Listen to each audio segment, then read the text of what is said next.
Hello. Hello दोस्तों। Hello. Hello. Hello दोस्तों। Hello.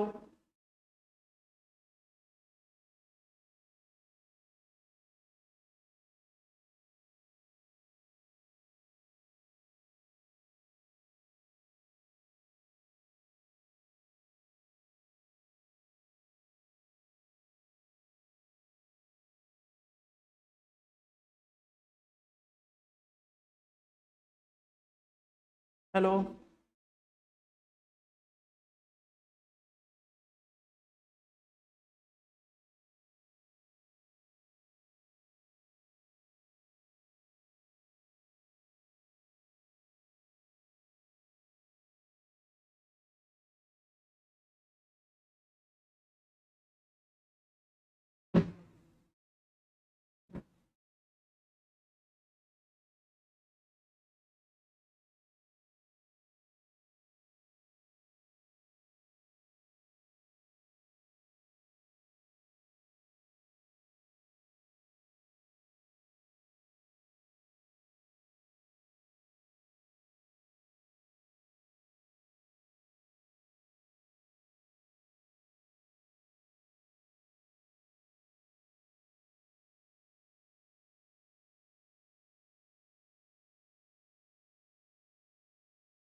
Hello. Hello दोस्तों। हेलो। हेलो। हेलो। हेलो। अब आ गई? आई?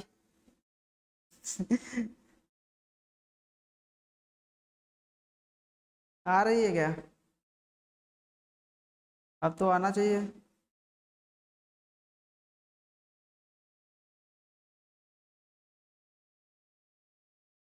हेलो प्यारे दोस्तों।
हेलो दोस्तों, स्वागत है आपका एडू प्रेनकर यूट्यूब चैनल पर तरक्की की एक नई पाठशाला में आप सभी प्यारे साथियों का स्वागत है।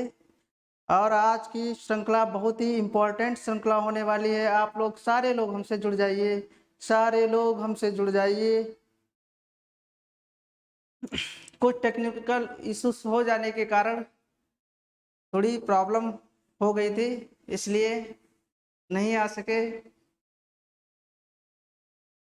लेकिन तमाम प्रयास के बाद आपके समक्ष आ गया हूँ। तो आप लोग ज़्यादा से ज़्यादा सेशन को जो है क्या करना है, आपको तो पता ही है, लाइक करना है। देख, आज हम आप लोगों को क्या पढ़ाने वाले हैं पता है? आज हम आप लोगों को यूपी टेट के बहुत ही इम्पोर्टेंट क्वेश्चन करवाने वाले हैं। यानी बहुत ही नहीं, वेरी मोस्ट इम्पोर्टेंट क्वेश्चन आपके सामने। यानी सबसे पहले आपको भारत के कुछ महत्वपूर्ण त्योहारों के बारे में बताएंगे, कुछ महत्वपूर्ण पर्व के बारे में बताएंगे।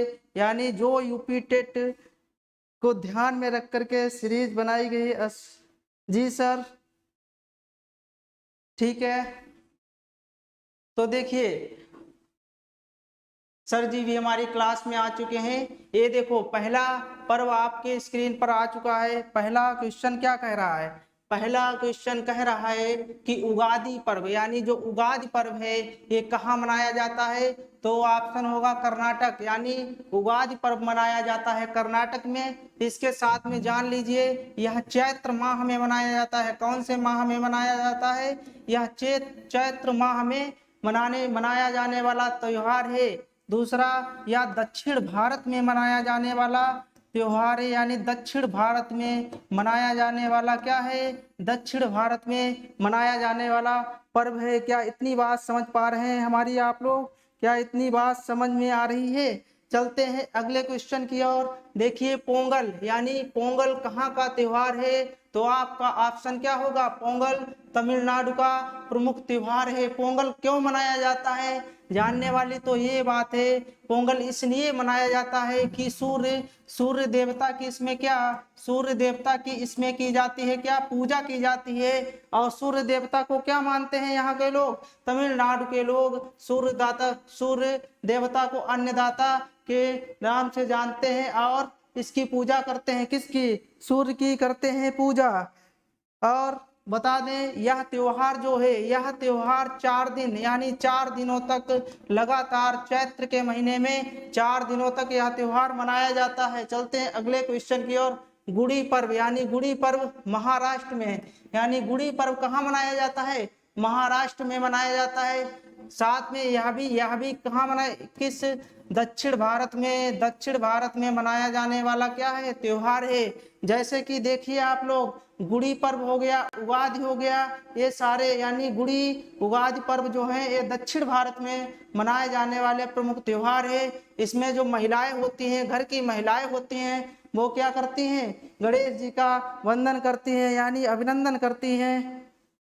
स्वाग, बिल्कुल। सारे लोग जुड़ते रहिए। नेहा जी हमारे साथ आ चुकी हैं। कर्मा पर्व डायरेक्ट क्वेश्चन बनता है आपके यूपी टेट के एग्जाम में, डायरेक्ट यहाँ से क्वेश्चन पूछा जाता है। कुछ भी नहीं यहाँ से पूछते हैं, सीधे सीधे पूछते हैं कि कर्मा पर्व कहाँ का है। तो आप लोगों को सीधे डायरेक्ट आंसर देना होता है कि कर्मा पर्व बिहार का है या तो झारखंड का है। आपके ऑप्शन में सिर्फ एक स्टेट का नाम दिया होगा, या तो वहां पर बिहार दिया होगा या तो झारखंड दिया गया होगा। और पूछा जाएगा कि कर्मा पर्व क्या है।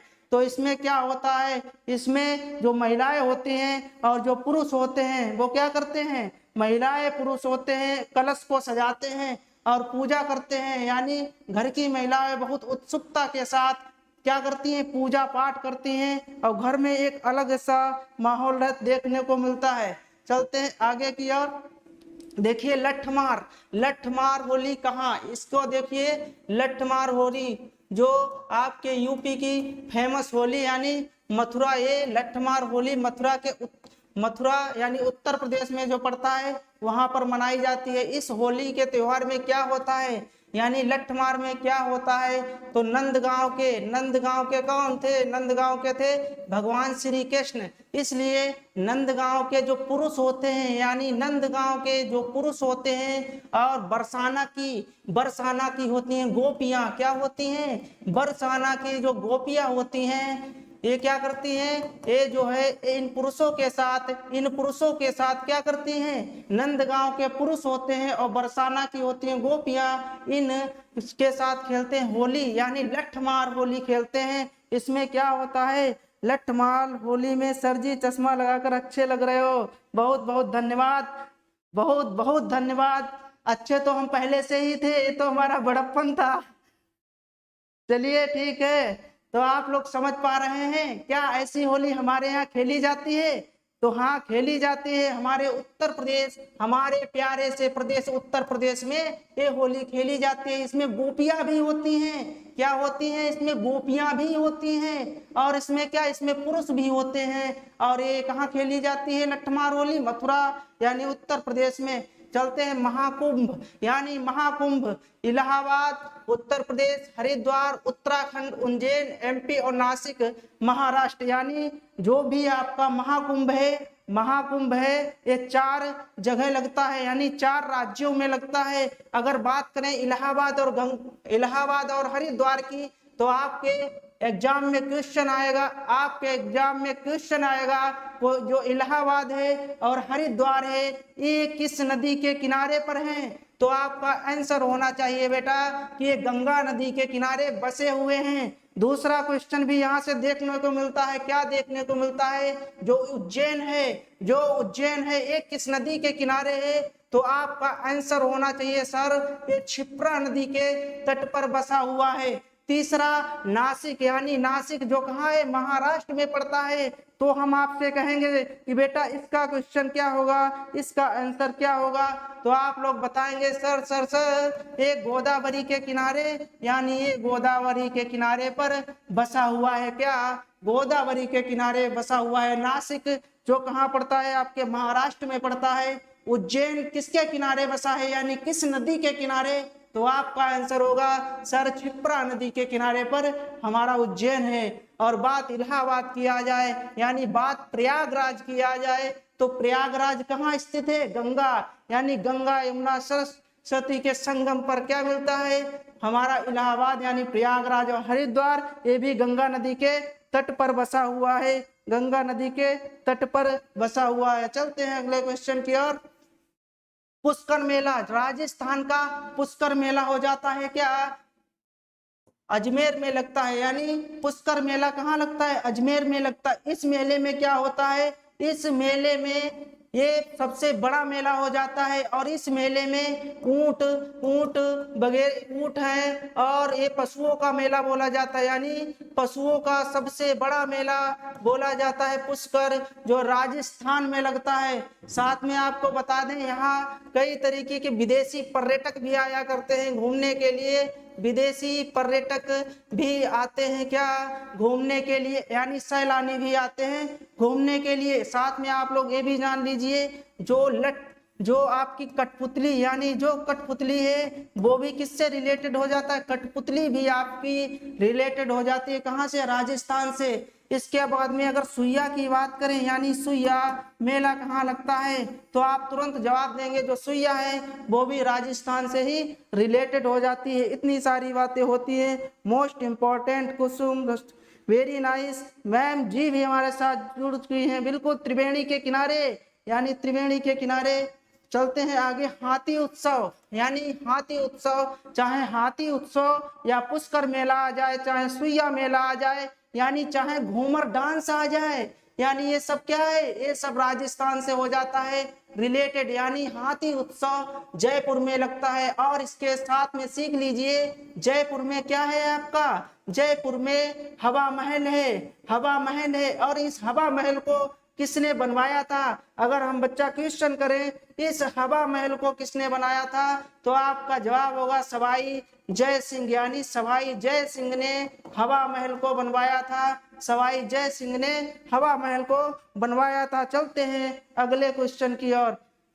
गजब सर जी, बिल्कुल सर जी भी हमारे साथ जुड़ चुके हैं। देखिए आगे की ओर, केला देवी, हम लोग क्या कहता है? हम लोग कहते हैं केला देवी मेला देखने जाएंगे। और ये मेला कहाँ? करौली में लगता है। इसमें जो माता दुर्गा, यानी केला देवी जो होती हैं, जो केला देवी के रूप में होती हैं, इनका हम करते हैं क्या, आराधना करते हैं, इनकी पूजा करते हैं, इनकी आरती करते हैं और उत्सव के साथ मनाते हैं। यूपी टिट में सर केवल यूपी के मेले ही आएंगे? नहीं नहीं, ऐसा कुछ नहीं है। यानी हमारा पूरा देश, हमारा पूरा भारत देश क्या है, हमारे पूरे भारत देश में जितने भी मेले हैं सारे के सारे क्या होते हैं, इंपॉर्टेंट।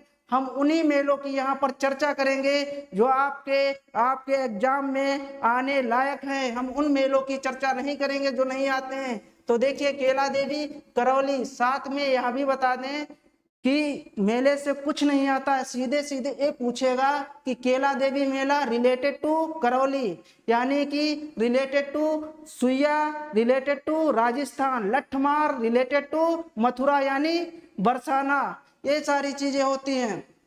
चलते हैं, पूछेगा सूरज कुंड क्राफ्ट मेला, यानी बहुत ही मोस्ट इंपॉर्टेंट, 2 बार पूछा जा चुका है क्वेश्चन, 2 बार आपके एग्जाम में आ चुका है। तो आपको फरीदाबाद यानी फरीदाबाद में जो मेला लगता है सूरज कुंड क्राफ्ट मेला। चलते हैं अगले क्वेश्चन की ओर।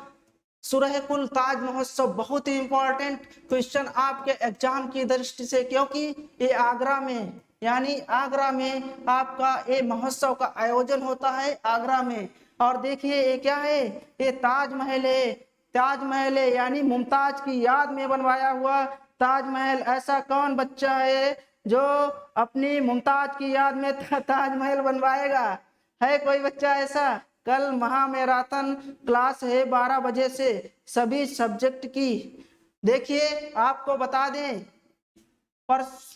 परसों जो है आपका महामैराथन यानी कुंभ मेला लगने वाला है। क्या यूपी टेट का कुंभ मेला लगने वाला है। हमारे एडुक्रैनिकल यूट्यूब चैनल पर सारे टीचर बहुत ही मेहनत और लगन के साथ अपनी जान लगा देंगे, अपनी जान लगा देंगे इस यूपी टेट में। और आप लोगों को ये भी बता दें, आज ही के दिन इलाहाबाद हाई कोर्ट का फैसला आया है।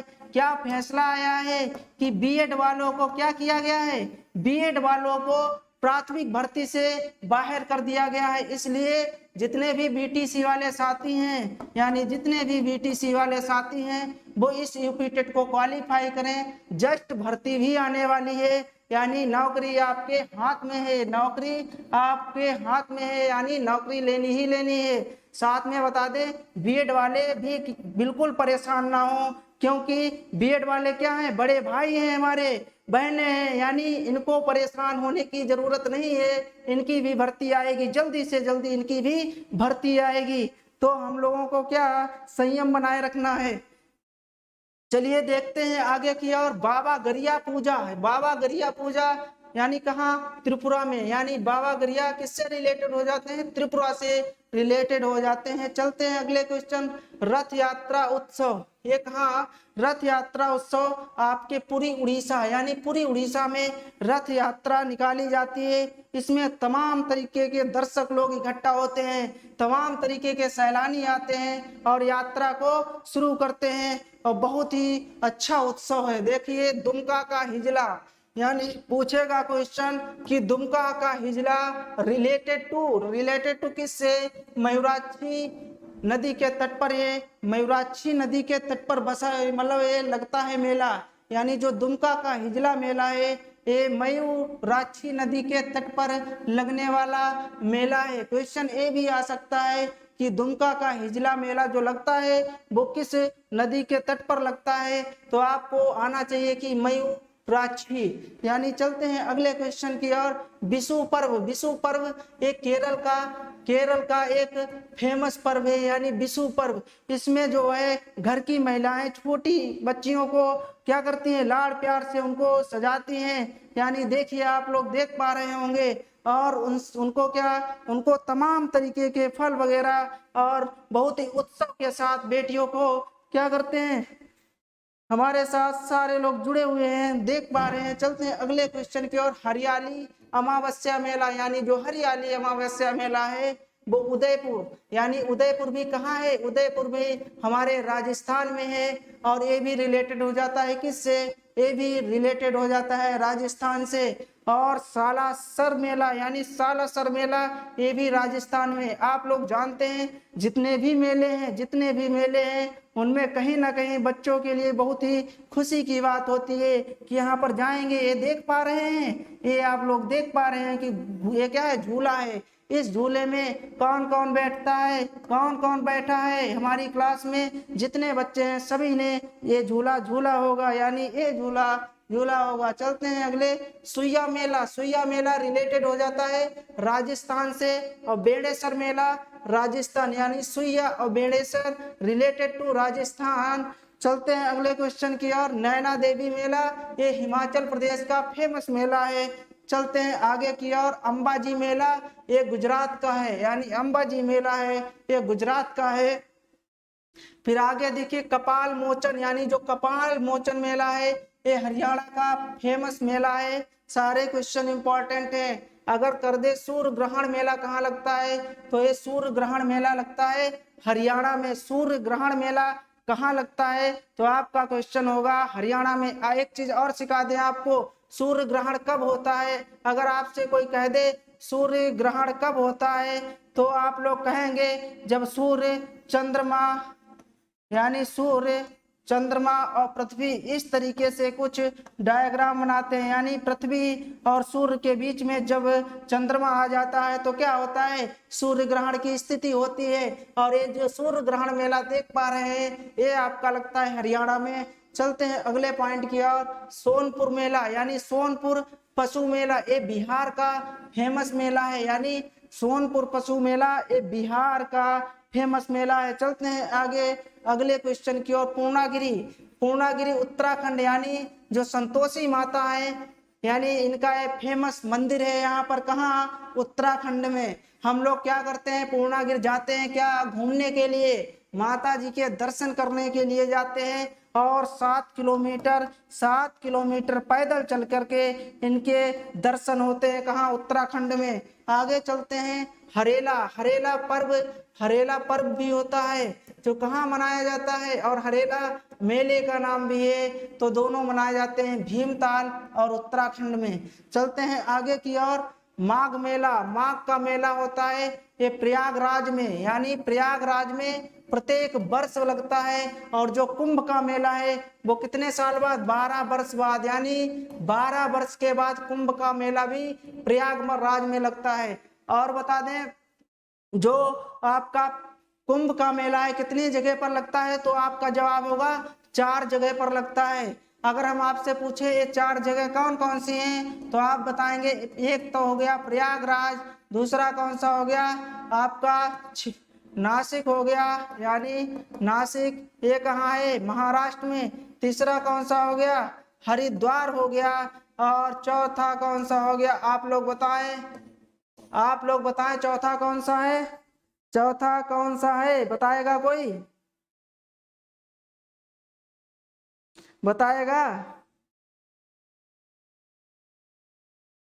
देखिए चौथा है उज्जैन, यानी उज्जैन में भी ये मेला लगता है। अगर बात करें यहीं पर प्रयागराज और हरिद्वार, ये गंगा नदी के संगम, यानी गंगा नदी पर बसे हुए हैं। यहाँ पर हम नासिक उज्जैन की बात करेंगे तो उज्जैन जो है वो क्षिप्रा नदी के तट पर, और नासिक की बात करेंगे तो नासिक जो है ये गोदावरी, यानी गोदावरी नदी के तट पर बसा हुआ है। सारे क्वेश्चन सही होते हैं। चलते हैं आगे। रामनगरिया मेला, यानी रामनगरिया, इसको उत्तर प्रदेश का बच्चा बच्चा जानता है कि रामनगरिया मेला लगता है अपने प्यारे से फर्रुखाबाद में, और गंगा नदी के तट पर। गंगा नदी की बात करें तो गंगा नदी कहाँ से निकलती है, गंगा नदी निकलती है आपके कहाँ से, गंगोत्री से। गंगोत्री से गंगा जी का उद्गम होता है, यानी गंगोत्री से। अगर बात करें गंगा की लंबाई कितनी है, तो आपका जवाब होगा कि गंगा की लंबाई है 2525 किलोमीटर। इस गंगा की क्या है, लंबाई है। चलते हैं आगे की ओर। बटेश्वर मेला कहाँ लगता है, तो बटेश्वर मेला लगता है आगरा में। आगरा में बटेश्वर का मेला लगता है। कुछ इंपॉर्टेंट मेले हम आपको बताएंगे। देखिए नौचंदी मेला बहुत ही इंपॉर्टेंट है। नौचंदी मेला ये मेरठ का एक फेमस मेला है जो सरदना नामक स्थान पर लगता है। दूसरा आपका भोगाली वीर, ये असम का। जितने भी इंपॉर्टेंट हैं उन पे हम हैशटैग लगवाते जाएंगे उन पर हम हैशटैग लगवाते जाएंगे। 30 देखिए रोगाली वीर असम, पुगादी गुजरात, लोसल सिक्किम, देखिए त्यागराज आराधना त्योहार तंजावुर, सिंगरत मेला ये भी इंपॉर्टेंट है, सिंगरत मेला ये महाराष्ट्र का है। कुंभ का मेला ये भी बहुत ही इंपॉर्टेंट है। कुंभ का मेला 4 स्थानों पर लगता है, हरिद्वार हो गया, उज्जैन हो गया, उत्तर प्रदेश में मतलब इलाहाबाद हो गया। इस तरीके से ये 4 जगह लगता है। नासिक यानी महाराष्ट्र में भी ये लगता है। कंस मेला सारे लोग जानते हैं कि ये कंस मेला कहाँ लगता है, मथुरा में लगता है। और हरिदास जयंती मेला ये निधिवन वृंदावन, निधिवन वृंदावन की बात करें तो ये भी कहाँ है, ये भी मथुरा में है। निधिवन मेला ये भी मथुरा से रिलेटेड हो जाता है, मथुरा से रिलेटेड। देवा शरीफ मेला अपने पास में लखनऊ के पास में क्या है बच्चों, लखनऊ के पास में बाराबंकी, यहाँ पर लगता है आपका देवा शरीफ मेला। चलते हैं अगले क्वेश्चन की ओर।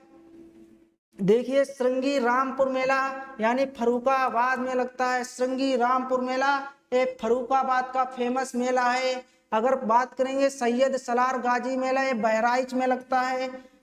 ढाई घाट मेला बहुत ही इंपॉर्टेंट, जो कहाँ लगता है, शाहजहांपुर में, यानी शाहजहांपुर क्रांतिकारियों की भूमि, यानी यहाँ के कौन थे, क्रांतिकारियों की भूमि यहाँ के थे राम प्रसाद बिस्मिल, यानी राम प्रसाद बिस्मिल की पावन धरती, राम प्रसाद बिस्मिल की पावन धरती। यहाँ पर जाएंगे तो आप लोगों को राम प्रसाद बिस्मिल स्टेशन भी मिलेगी। यानी ढाई घाट मेला लगता है शाहजहांपुर में।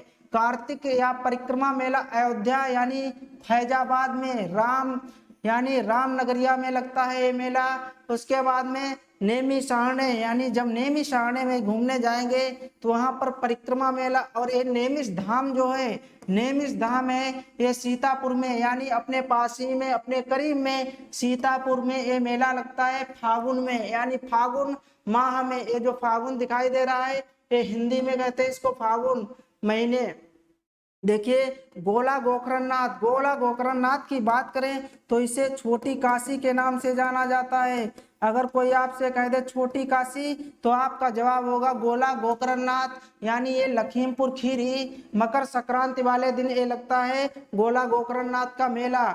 और आपको बता दें क्षेत्रफल में सबसे बड़ा जिला उत्तर प्रदेश का हो जाता है कौन सा, लखीमपुर खीरी। और ये तराई में भी स्थित है कौन, लखीमपुर खीरी। दूसरा आपका बल सुंदरी मेला, ये बुलंद शहर में लगने वाला प्रसिद्ध मेला है। कालिंजर मेला की अगर बात करोगे तो ये बांदा में लगता है, यानी कालिंजर मेला कहाँ का है, ये बांदा का फेमस मेला है। अगर बात करेंगे Devi Patan, very most important, Devi Patan ये बलरामपुर यानी झांसी का एक फेमस मेला हो जाता है। नवरात्रि मेले की बात करेंगे ये भी बहुत फेमस मेला है। नवरात्रि मेला जो है ये कहाँ लगता है, आगरा में लगने वाला एक फेमस मेला हो जाता है। चलते हैं अगले क्वेश्चन की ओर। देखिए कैलाश मेला ये आगरा का फेमस सावन के तीसरे सोमवार को, यानी सावन के तीसरे सोमवार को कैलाश मेला लगता है। इसमें भगवान शंकर जी की, यानी भगवान शंकर जी की क्या की जाती है, आराधना की जाती है, याद किया जाता है, उनकी पूजा की जाती है। नकटैया मेला, नकटैया मेला बहुत ही इंपॉर्टेंट बन जाता है, यानी नकटैया मेला कहाँ का है, वाराणसी का बहुत ही फेमस मेला है। उसके बाद में ददरी मेली ये पशु मेला बलिया में, इसको आप रहने दीजिए। देखिए नकटैया इसको याद रखना और कैलाश मेला इसको भी याद रखना। जितने पर हम हैशटैग लगाते जा रहे हैं वो बहुत ही इंपॉर्टेंट हैं। शाकंबरी मेला सहारनपुर, गोविंद साहब मेला ये अंबेडकर नगर में लगता है। देव छठ मेला मथुरा, यानी बहुत ही इंपॉर्टेंट। अगर आपके एग्जाम में आ जाए कि देव छठ मेला कहाँ लगता है तो आपका ऑप्शन होगा मथुरा। अगर खिचड़ी मेला को पूछ दिया जाए बार बार एग्जाम में, यूपी टेट के एग्जाम में कहे तो उसका फेवरेट क्वेश्चन हो जाता है कौन सा, खिचड़ी मेला। गोरखपुर मकर संक्रांति वाले दिन ये मेला लगता है। रामायण मेला की बात करेंगे, रामायण मेला चित्रकूट व संबे इलाहाबाद में लगता है। शेरों मेला एक कासगंज का फेमस मेला है। झूला मेला की बात करेंगे तो मथुरा अयोध्या सावन वाले दिन, यानी सावन में क्या, सावन में झूला झूलते हैं सभी लोग ना, तो झूला मेला ये कहाँ का हो जाता है, मथुरा का। क्योंकि मथुरा में क्या, मथुरा में गोपियां हैं और वो गोपियां क्या करती हैं, झूला भी झूलती हैं। वहाँ के पुरुष भी झूला झूलने के बहुत ही शौकीन होते हैं। हमारे उत्तर प्रदेश में क्या, हमारे उत्तर प्रदेश में झूला ज्यादा लोग नहीं झूलते हैं। ठीक है, चलते आगे। यानी हमारे उत्तर प्रदेश में, उत्तर प्रदेश के मथुरा जिले में, यानी उत्तर प्रदेश का जो मथुरा जिला है वहां पर झूला झूलने के लोग बहुत ही शौकीन होते हैं, यानी झूला झूलने के शौकीन होते हैं। इसलिए झूला मेला कहाँ का हो जाता है, मथुरा में। बाकी उत्तर प्रदेश की बात करें तो वहाँ के लोग इतने ज्यादा शौकीन नहीं है झूला झूलने के, क्योंकि वो लोग झूला झुलाते हैं, यानी वो लोग झूला झुलाते हैं। बलकरण सिंह, बिल्कुल सर जी भी हमारे साथ जुड़ चुके हैं, स्वागत है आपका, स्वागत है आप सभी प्यारे दोस्तों का, स्वागत है, अभिनंदन है हमारी क्लास में आने के लिए। अब देखिए, अब जो है आपके सामने ईवीएस के बहुत ही मोस्ट इंपॉर्टेंट क्वेश्चन आने वाले हैं, संयम बनाए रखें।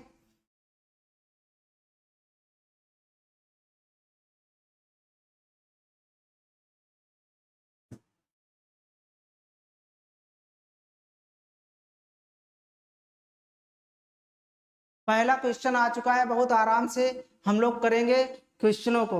देखिए, धातुमय प्रस्तर किसे कहा जाता है, धातुमय प्रस्तर किसे कहा जाता है, बिटुमिन को कहा जाता है, या बॉक्साइट को कहा जाता है, या मेटालाइट को कहा जाता है, एस को कहा जाता है। आप लोग इस क्वेश्चन का जवाब दीजिए और हम आपके जवाब लेने के लिए तैयार हैं, बिल्कुल हम आपके जवाब लेने के लिए तैयार हैं।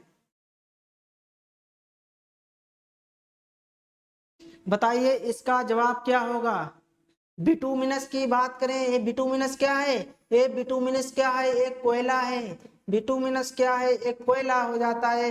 बॉक्साइट की बात करें, यानी बॉक्साइट किसका अयस्क है, तो आपका जवाब होगा सर बॉक्साइट एल्यूमिनियम का क्या है, अयस्क है। मेटालाइट की बात करें, मेटालाइट की, तो मेटालाइट क्या है, एक धातुमय प्रस्तर है। यानी मेटालाइट को बात करें तो ये क्या है, उपधातु, यानी ये उपधातु है। मेटालाइट जो है वो उपधातु है। इसको उपधातु क्यों कहते हैं, मेटालाइट को, इसको इसलिए उपधातु कहते हैं क्योंकि ये किसकी बनी होती है, धातु और अधातु, धातु और अधातु का होता है मिक्सचर, धातु अधातु का ये मिक्सचर होता है मेटालाइट। ठीक है, इसलिए इसको उपधातु नाम दिया गया है। इसमें क्या होता है, इसमें शोधन करके, यानी इसका शोधन करके धातुओं को प्राप्त किया जाता है, शोधन करके धातुओं को प्राप्त किया जाता है। ठीक है, तो इसका जो करेक्ट आंसर होगा option number C will be correct answer, option will C बिल्कुल सही होगा। देखिए, कोयला जिसमें कार्बन, यानी जिसमें कार्बन की सबसे ज्यादा परसेंटेज होती है, तो कौन सा है, पीट कोयला है, लिग्नाइट है, बिटुमिनस है, एंथ्रेसाइट है। तो आपको जवाब देना है, जल्दी से जवाब दीजिए, एंथ्रेसाइट, बिटुमिनस या लिग्नाइट या पीट, बताइए आप लोग जवाब। अभी तक किसी का जवाब नहीं आया, जवाब देते रहिए, हम समझ रहे हैं रात हो गई है और आप लोग पढ़ाई में लगे हैं, यानी सेल्फ स्टडी कर रहे हैं, और जितने भी ऑनलाइन हैं वो सारे लोग इसका आंसर दें। हम देख पा रहे हैं किसी का आंसर नहीं आया अभी तक।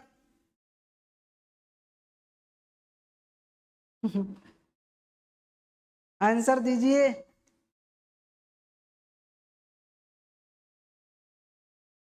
चलो आंसर दो जल्दी से, फिर हम बता रहे हैं जल्दी, थोड़ा क्यों जल्दी जल्दी से आंसर देना। अभी तक आंसर नहीं आया किसी का, किसी बच्चे का आंसर नहीं आया।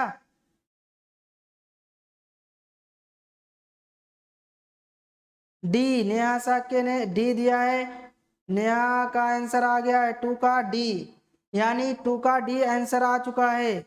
अगर बात करेंगे, देखो एंथ्रेसाइट की बात करेंगे तो इसमें कार्बन का परसेंटेज कितना होता है, यानी कार्बन का जो परसेंटेज होता है वो कितना होता है, 85% कार्बन इसमें क्या मिलता है। अगर बात करेंगे बिटुमिनस की, यानी बिटुमिनस में कितना होता है, तो बिटुमिनस में होता है 55 से लेकर के 65%, 55 से 65% कार्बन होता है। लिग्नाइट की बात करेंगे तो इसमें लगभग 50% क्या होता है, कार्बन होता है। और जो पीट कोयला होता है इसमें 45% कोयला यानी कार्बन होता है। यहाँ से क्वेश्चन बच्चा ये पूछा जाएगा, क्वेश्चन ये पूछा जाएगा कि सबसे अच्छा कोयला कौन सा है, तो आपको आंसर देना होगा क्या, एंथ्रेसाइट। क्योंकि इस एंथ्रेसाइट में क्या, इस एंथ्रेसाइट में कार्बन की सर्वाधिक मात्रा पाई जाती है, यानी कार्बन की सर्वाधिक मात्रा पाई जाती है। और यह किस चट्टानों से मिलता है, तो आपका जवाब होगा जो टर्शियरी चट्टानें होती हैं, यानी जो टर्शियरी चट्टानें हैं यानी रॉक्स हैं, उनसे कोयला प्राप्त होता है, टर्शियरी चट्टानों से। तो इसका ऑप्शन डी सही होगा। इन चीजों को भी ध्यान रखना क्योंकि एग्जाम की दृष्टि से बहुत ही इंपॉर्टेंट हो जाते हैं आपके ये ऑप्शन। ऊर्जा का पिरामिड, ऊर्जा का पिरामिड होता है, कैसा होता है, तो आप लोग गांठ बांध लीजिए। क्या गांठ बांध लीजिए, जैसे कि बात आए अगर पिरामिड की अगर बात आए तो पिरामिड कितने प्रकार के होते हैं, तो जीव संख्या के आधार पर, यानी जीव संख्या के आधार पर पिरामिड, जीव संख्या के आधार का पिरामिड होता है। उसके बाद में जीव भार का पिरामिड होता है, जीव भार का पिरामिड। फिर कौन सा होता है आपका, फिर ऊर्जा, ऊर्जा के आधार पर पिरामिड, ऊर्जा के आधार पर। अब देखिए जीव संख्या के आधार पर जो पिरामिड होता है वो हमेशा उल्टा बनेगा। हमेशा कहने का मतलब उल्टा भी बन सकता है और सीधा भी बन सकता है। बात अगर जीव भार के पिरामिड की करेंगे तो भी ये भी उल्टा बन सकता है, कंडीशन पर निर्भर करता है, और सीधा भी बन सकता है। जबकि ऊर्जा का जो पिरामिड होता है, ऊर्जा का जो भी पिरामिड होगा वो और हमेशा कैसे बनेगा, हमेशा और हमेशा सीधा बनेगा, यानी हमेशा और हमेशा सीधा बनेगा। ऑप्शन डी, बी, सी और डी तीनों गलत होते हैं। ऑप्शन डब्ल्यू मीन्स ए बिल्कुल सही, यानी ऊर्जा का पिरामिड कैसा बनता है, हमेशा हमेशा सीधा बनता है। चलते हैं अगले क्वेश्चन है, वायुमंडल में नाइट्रोजन गैस की परसेंटेज मात्रा कितनी होती है, बताइए आप इसका आंसर दे सकते हैं बिल्कुल सही, और हमें विश्वास है कि नेहा इसका आंसर दे देगी क्योंकि वो डेली स्टूडेंट है, क्लास करती है। तो आप इसका जवाब दीजिए, तब तक हम बात करेंगे। जैसे कि अगर पूछे कार्बन डाइऑक्साइड की मात्रा कितनी है, तो आप बताएंगे 0.03%। ये क्या है, कार्बन डाइऑक्साइड है। आपसे पूछे ऑक्सीजन की मात्रा कितनी है, तो आप कितना बताएंगे, 21% ऑक्सीजन हमारे वायुमंडल में है। फिर आपसे पूछ सकता है क्या, फिर आपसे पूछ सकता है कि जो ओजोन गैस है, यानी ओजोन गैस की मात्रा कितनी है वायुमंडल में, तो आप क्या बताएंगे, 0.00006%। ये क्या है, ये आपकी ओजोन गैस है, यानी ओजोन गैस है कितनी, 0.40 और 6%। तो ये सारी बातें हो जाती हैं। तो इसका जवाब क्या होगा, इसका जवाब क्या होगा, आपका जवाब मिल गया होगा, यानी वायुमंडल में नाइट्रोजन की परसेंटेज है। शशिकांत हमारी क्लास में उपस्थित हो चुके हैं, यानी शशिकांत भी इसका जवाब दें, यानी 78.09% क्या है, ये हमारे वायुमंडल में नाइट्रोजन होती है। नाइट्रोजन में एक क्वेश्चन और यहाँ से बता दें, अगर आपसे पूछा जाए कि वायुमंडल में सबसे ज्यादा मात्रा किसकी होती है, तो वायुमंडल में सबसे ज्यादा मात्रा किसकी होती है, नाइट्रोजन की। नाइट्रोजन की हमारे वायुमंडल में सर्वाधिक मात्रा होती है। अगर यहीं से क्वेश्चन बदल जाए कि पूछे ब्रह्मांड में, यानी पूरे ब्रह्मांड में सबसे ज्यादा किस गैस की मात्रा होती है, तो आपका जवाब क्या होना चाहिए, hydrogen. Hydrogen will be correct answer होगा। जब ब्रह्मांड की बात करें, जब वायुमंडल की बात करें तो 78.09%। चलते हैं अगले क्वेश्चन की ओर। देखिए निम्न में से कौन वायुमंडल की स्वतंत्र नाइट्रोजन का स्थिरीकरण करता है, तो बताइए आप लोग, ब्लू ग्रीन एल्गी यानी नील हरित शैवाल। दूसरा ऑप्शन है प्रोटोजोआ, कवक और वायरस। तो इसका करेक्ट आंसर बताइए आप लोग, क्या हो सकता है इसका करेक्ट आंसर बताइए। सर जी, हाँ जी बोलिए, इसका करेक्ट आंसर दे सकते हैं ना? हाँ तो दीजिए, 5 का आंसर दीजिए, क्या हो सकता है। देखिए, बात करें ब्लू ग्रीन एल्गी की, यानी इसको क्या कहते हैं, ब्लू ब्लू ग्रीन एल्गी के नाम से हम लोग जानते हैं। ब्लू ग्रीन एल्गी क्या करती है, ये क्या करती है, ये वायुमंडल की जो स्वतंत्र नाइट्रोजन होता है उसको एब्जॉर्ब कर लेता है और पौधों को जो नाइट्रोजन होता है देता रहता है। इसलिए यानी जो नील हरित शैवाल है ये वायुमंडलीय नाइट्रोजन का स्थिरीकरण करता है। चलते हैं आगे की ओर। देखिए, 10% नियम किससे संबंधित है, यानी 10% नियम, यानी 10% का जो नियम था तो किसने दिया था, लिंडेन ने दिया था। लिंडेन एक वैज्ञानिक है, यानी किससे रिलेटेड है, तो ये पर्यावरण से रिलेटेड हो जाते हैं लिंडेन साहब। अब बात करें 10% ऊर्जा का नियम क्या होता है, तो इन्होंने बताया था कि जब एक जीव से, यानी एक जीव से दूसरे में जब ऊर्जा का यानी जो गमन होता है वो केवल कितना होता है, 10% होता है, जबकि 90% ह्रास हो जाता है, यानी 90% ऊर्जा जो होती है वो बिल्कुल ह्रास हो जाती है, यानी इसलिए इसको 10% का नियम कहते हैं। तो ऑप्शन ए है, ऊर्जा का खाद के रूप में एक पोषी स्तर से दूसरे पोषी स्तर तक पहुंचना। दूसरा ऑप्शन है, ऊष्मा का एक पदार्थ से दूसरे पदार्थ में पहुंचना। तीसरा ऑप्शन है, पक्षियों का एक क्षेत्र से दूसरे क्षेत्र में पहुंचना। और ऑप्शन है नन ऑफ दीज, यानी इनमें से कोई नहीं। तो बताइए इसका ऑप्शन क्या होगा, इसका ऑप्शन क्या होगा, सारे बच्चे बताइए आंसर।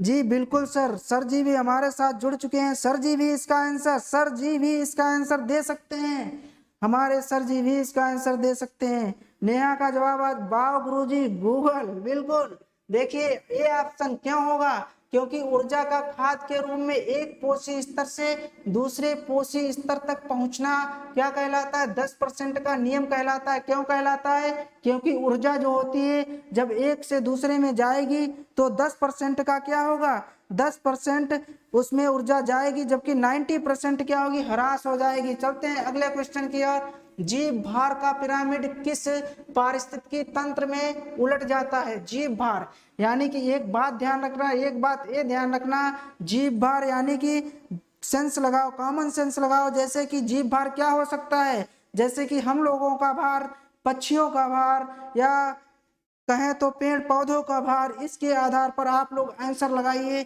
कह रहा है जीव भार का जो पिरामिड है वो किस पारिस्थितिकी तंत्र में उलट जाता है, क्या वन में, क्या तालाब में, या घास में, या शुष्क स्थल में। आप लोग आंसर दीजिए, फिर हम इसको समझाते हैं। देखिए, अगर तालाब पारतंत्र की बात करें तो तालाब पारतंत्र, नेहा का जवाब आ चुका है, बिल्कुल सही जवाब। क्यों, क्योंकि पारतंत्र में क्या होता है, आधार पर क्या होते हैं, आप लोग देखिए ध्यान से देखिए, पारतंत्र में आधार पर क्या होते हैं, जू प्लेन। देखिए आप लोग, जो हमारा पारतंत्र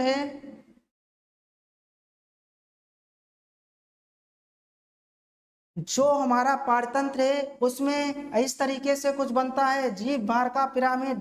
किसमें, जीव भार का पिरामिड इस तालाब में उल्टा बनता है। क्यों बनता है, हमने कहा था आप लोगों से कि पारतंत्र में, यानी जब भी हम पिरामिड बनाएंगे तो आधार पर क्या होंगे, आधार पर होंगे हमेशा क्या, आधार पर होंगे उत्पादक। तालाब में उत्पादक क्या होता है, तो आप कहेंगे फाइटोप्लैंक्टन। क्या होंगे, फाइटोप्लैंक्टन नामक घास होती है, फाइटोप्लैंक्टन।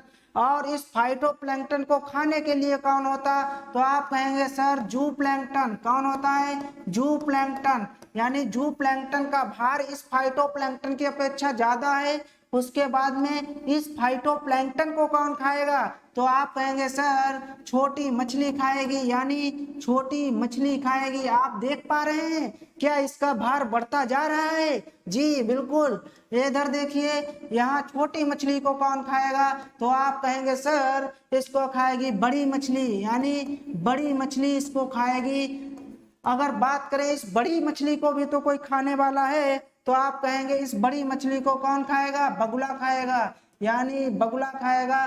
तो आप देख पा रहे हैं कुछ इस प्रकार, इसका वजन, सबसे ज्यादा वजन किसका है? बगुले का है, यानी बगुला क्या है, इसमें जीभ भार सबसे ज्यादा है। तो इसका पिरामिड कैसा? तालाब का पिरामिड उल्टा बन गया।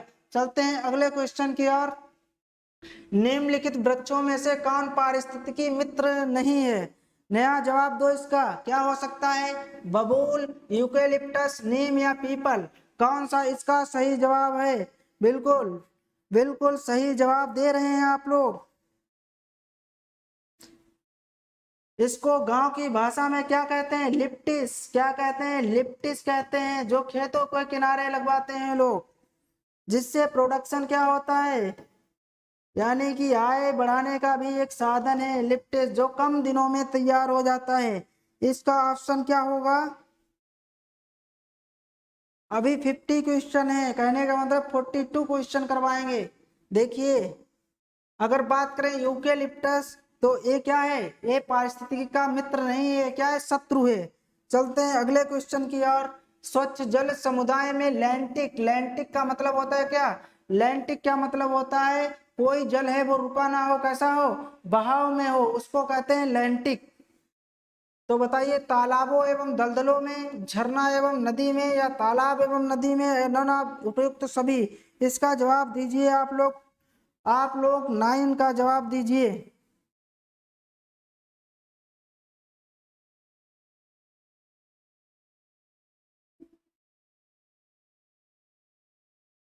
नाइन का बी, 9 का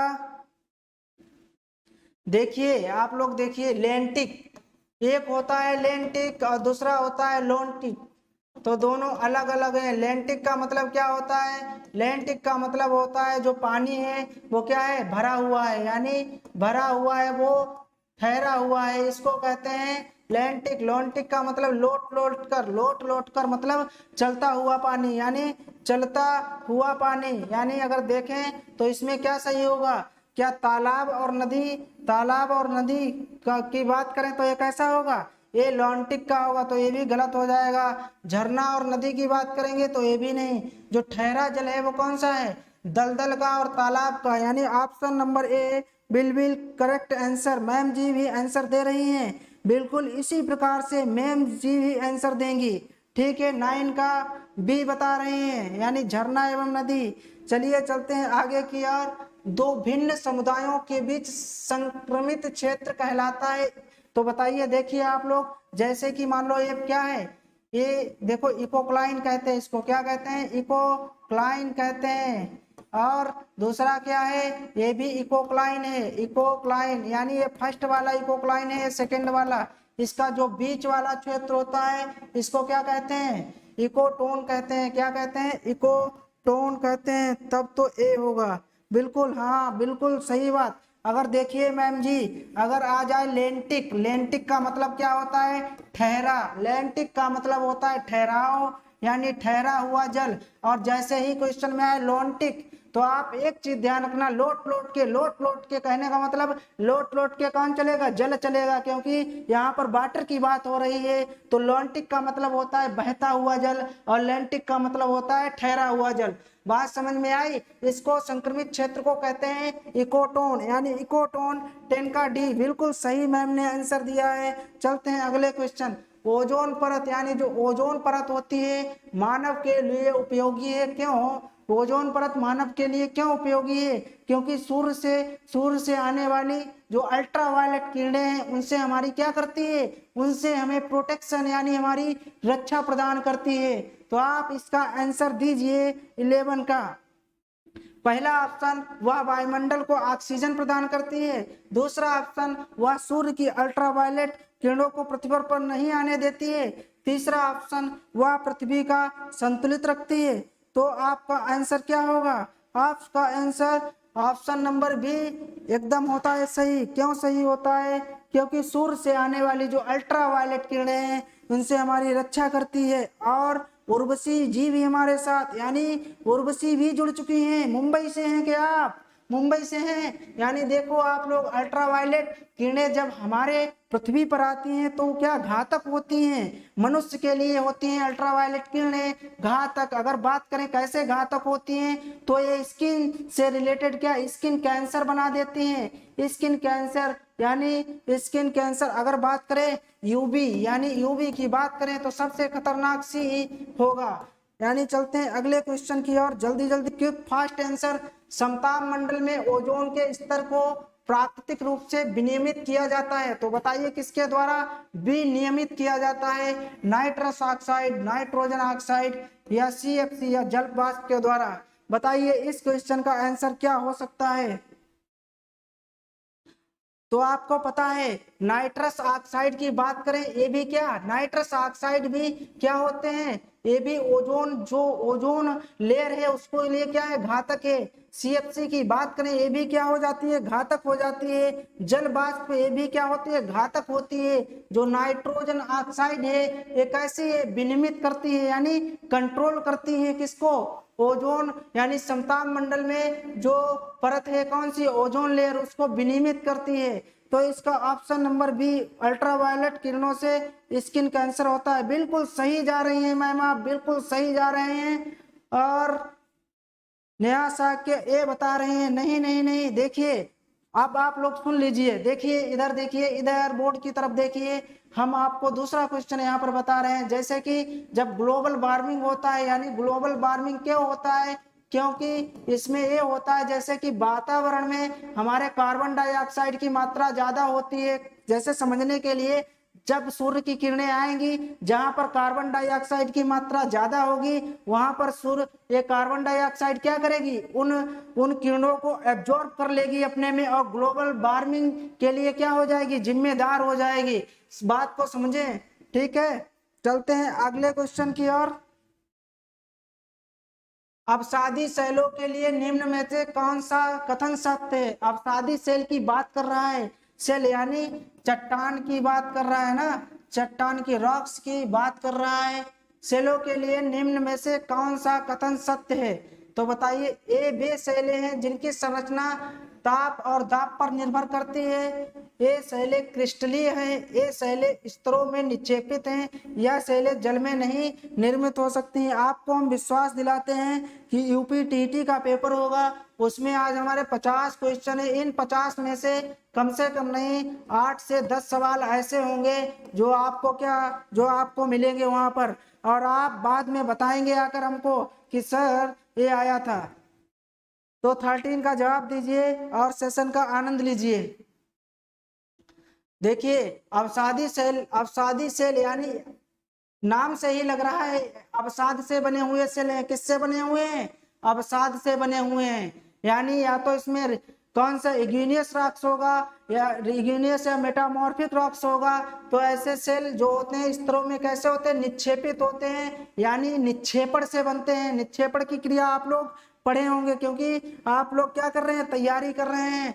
बलुआ पत्थर की बात करें, बलुआ पत्थर एक परतदार चट्टान है, क्योंकि वह देखिए इधर चट्टान कितने प्रकार की होती हैं, रॉक्स होती हैं 3 प्रकार की। पहली कौन सी होती है, इग्नियस रॉक्स, यानी इग्नियस रॉक्स होती है। दूसरी कौन सी होती है, मेटामॉर्फिक रॉक्स होती है, मेटामॉर्फिक रॉक्स होती है। तीसरी कौन सी होती है, सेडिमेंट्री रॉक्स होती है। तो इसमें से बताना है, देखिए जो मेटामॉर्फिक रॉक्स होती है इसके एग्जाम्पल बलुआ पत्थर हो गया, यानी जो बलुआ पत्थर हो गया ये इसका क्या हो जाता है, उदाहरण हो जाता है। लाल पत्थर हो गया, ये भी इसका उदाहरण हो जाता है। कोयला, ये भी इसका उदाहरण हो जाता है। अगर देखें इग्नियस रॉक्स, आग्नेय चट्टान एक ऐसी चट्टान होती है जिसमें जीवसम नहीं, यानी यह जीवसम रहित चट्टान होती है, यानी जीवसम रहित। यहाँ पर वनस्पतियों को पनपने के लिए कोई जगह नहीं होती है, परतदार चट्टान होती है।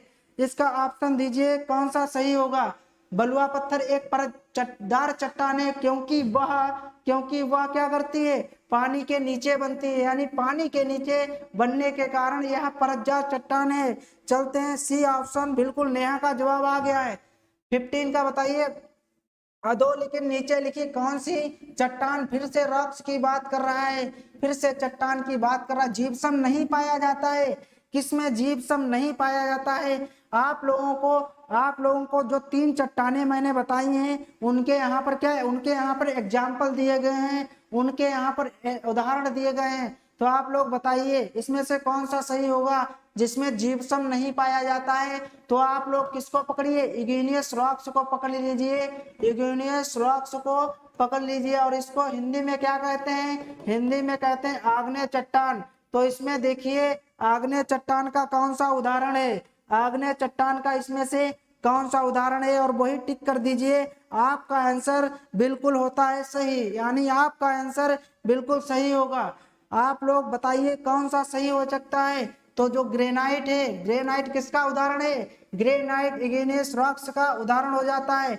अगर यहाँ पर बलुआ पत्थर की बात करें, बलुआ पत्थर मेटामॉर्फिक रॉक्स, यानी मेटामॉर्फिक रॉक्स का क्या हो जाता है, उदाहरण हो जाता है। तो इस तरीके से हम लोग जल्दी जल्दी से करते हैं, चलते हैं आगे की ओर। रूपांतरित चट्टान की उत्पत्ति चट्टानों से होती है। रूपांतरित चट्टान यानी आग्नेय चट्टान से, तल चट्टे से आग्नेय, या तल चट्टी चट्टानों से, या नन ऑफ दीज, इनमें से कोई नहीं। नया साक्य डी। चलिए कोई बात नहीं बच्चा, नया के काफी आंसर सही जा रहे हैं, आप सही दिशा में जा रहे हैं। बस ये है कि आप बनी रहिए हमारे साथ। देखिए जो रूपांतरित चट्टान होती है इसको इंग्लिश में क्या कहते हैं, इंग्लिश में आप लोग बताएंगे, इंग्लिश में इसको क्या कहते हैं। हिंदी में चट्टानें हमको नहीं आती हैं, लेकिन आपको बताएं जो इग्नियस रॉक्स होती हैं और तलछटी चट्टानें होती हैं उनसे क्या बनता है, रूपांतरित चट्टानों की उत्पत्ति होती है। चलते हैं अगले क्वेश्चन की ओर। निम्न में से कौन सा रूपांतरित चट्टानों का उदाहरण नहीं है, इसमें क्या पूछा है, नहीं है।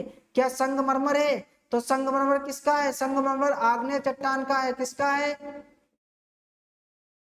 सॉरी संगमरमर जो है ये किसका है, ये सेडिमेंट्री रॉक्स का है, सेडिमेंट्री रॉक्स का है। कौन सा उदाहरण, संगमरमर।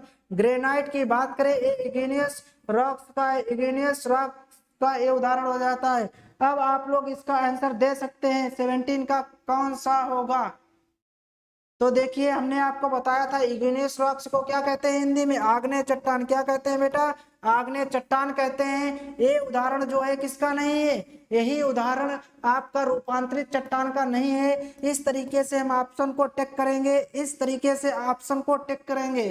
चलते हैं अगले क्वेश्चन की ओर। निम्नलिखित में से कौन सा समूह से संबंधित नहीं है, ये कोई जीव नहीं है, ये कोई जंतु नहीं है, क्या है, ये हमारे माइंड को डिस्ट्रैक्ट कर देता है। यानी माइंड को डिस्ट्रैक्ट करने वाला जो क्या कहें, इसको जीव भी नहीं कह सकते, माइंड को डिस्ट्रैक्ट करता है, यानी हमारे माइंड को बोर करता है। और ऑप्शन गलत लगने की संभावना होती है। तो नीरा है, बालुका पत्थर या चूना पत्थर या सेल, कौन सा इसमें से नहीं है। तो आपका जवाब क्या होगा, यानी ये ऑप्शन होता है बिल्कुल करेक्ट। बिल्कुल नेहा आप जवाब दीजिए। देखिए 19 का, वायुमंडल कई प्रकार की गैसों के मिश्रण से बना है। यानी हमारा जो एटमॉस्फेयर है, यानी वायुमंडल को क्या कहते हैं, एटमॉस्फेयर कहते हैं, एटमॉस्फेयर कहते हैं वायुमंडल को, जो कई प्रकार की गैसों से मिलकर के बना है। बिल्कुल सही बात है। इसमें कौन कौन सी गैसें हैं, इसमें कार्बन डाइऑक्साइड भी है, इसमें ऑक्सीजन भी है, इसमें नाइट्रोजन भी है, इसमें आर्गन भी है, इसमें हीलियम भी है, तमाम तरीके की गैसें हैं। तो बताइए पृथ्वी के नजदीक वायुमंडल में मुख्यतः पाई जाती है। अब बताने वाला क्वेश्चन है, नाइट्रोजन एवं ऑक्सीजन, नाइट्रोजन एवं CO2 यानी कार्बन डाइऑक्साइड, ऑक्सीजन एवं कार्बन डाइऑक्साइड एवं एथेन एवं ऑक्सीजन। बताइए आप लोग इसका आंसर क्या हो सकता है। नेहा का जवाब बिल्कुल सही होता है, यानी ये बच्चा बहुत ही मेहनती है, क्लास डेली करता है और साथ में आंसर भी गजब गजब के देता है। चलते हैं अगले क्वेश्चन की ओर। 20 पृथ्वी के धरातल से ऊपर की ओर वायुमंडल के विभिन्न स्तरों का सही क्रम है। सही क्रम कौन सा है बताइए। नेहा इसका आंसर सही जाना चाहिए, आपको हम बता दें इसका सही आंसर क्या होगा। तो देखिए ये क्या है, ये धरती है, ये धरती माता है। ये क्या है, ये धरती माता है। धरती माता से ऊपर जाएंगे तो पहले पड़ेगा ट्रोपोस्फीयर, तो इसके ऊपर क्या पड़ेगा, स्ट्रेटोस्फीयर, इसके ऊपर क्या पड़ेगा, मीसोस्फीयर, मीसोस्फीयर जिसको कहते हैं फिर क्या पड़ेगा, थर्मोस्फीयर, क्या पड़ेगा, थर्मोस्फीयर पड़ेगा, और सबसे ऊपर क्या पड़ेगा, एक्सोस्फीयर पड़ेगा, यानी एक्सोस्फीयर पड़ेगा। ये वायुमंडल की 5 परतें हैं, वायुमंडल की ये 5 परतें हो जाती हैं। आप इसका जवाब दीजिए कौन सा होगा, यानी क्षोभ मंडल, समताप मंडल, आयन मंडल, मध्य मंडल। नहीं नहीं, ये नहीं होगा, शायद पिछले वाले का आंसर दे रहे हैं आप। अब बताइए कौन सा होगा, अब बताइए कौन सा होगा। देखिए इसको क्या कहते हैं, ट्रोपो को क्षोभ मंडल, क्या कहते हैं, क्षोभ मंडल कहते हैं। ट्रोपोस्फीयर को बेटा कहते हैं क्षोभ मंडल। स्ट्रेप्टो की बात करें तो इसको क्या कहते हैं, समताप मंडल कहते हैं। मीसो की बात करें इसको कहते हैं मध्य मंडल। इसकी बात करें इसको कहते हैं आयन मंडल, यानी ये होता है आयन मंडल। जो स्फीयर की बात करें इसको कहते हैं क्या, इसको कहते हैं वायुमंडल। तो आप लोग जवाब दीजिए बी। बी कैसे होगा बताइए, अब बी कैसे होगा। बी में तो सबसे पहले समताप मंडल है, जबकि हमने आपको बताया था कि पृथ्वी से ऊपर जाएंगे तो सबसे पहला मंडल पड़ेगा कौन सा, क्षोभ मंडल। ऑप्शन ढूंढिए, ऑप्शन टिक कीजिए, कोशिश करिए। आपको दिख रहा है, थोड़ा और नीचे आइए, सीढ़ियों से नीचे आइए, देखिए।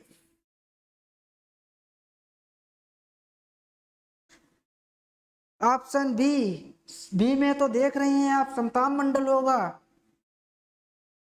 फिर से जवाब दीजिए, फिर से जवाब दीजिए। आपका टीचर कहीं नहीं जाने वाला है, आपका टीचर कहीं नहीं जाने वाला है। जब तक आप हैं तब तक हम हैं, और जब तक हम हैं जब तक आप हैं। यानी बात को समझो, जब तक हम सही नहीं करवा लेंगे, जब तक हम आपसे सही नहीं करवा लेंगे, तब तक हम कहीं नहीं जाने वाले हैं। आंसर दीजिए, इसका आंसर क्या हो सकता है बताइए।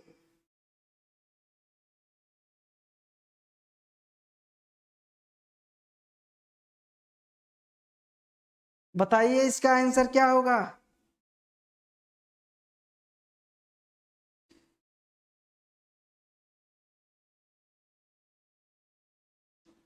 बता दो जल्दी से।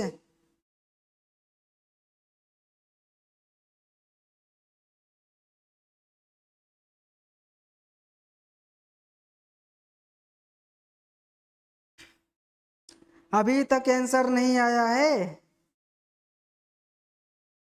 ए,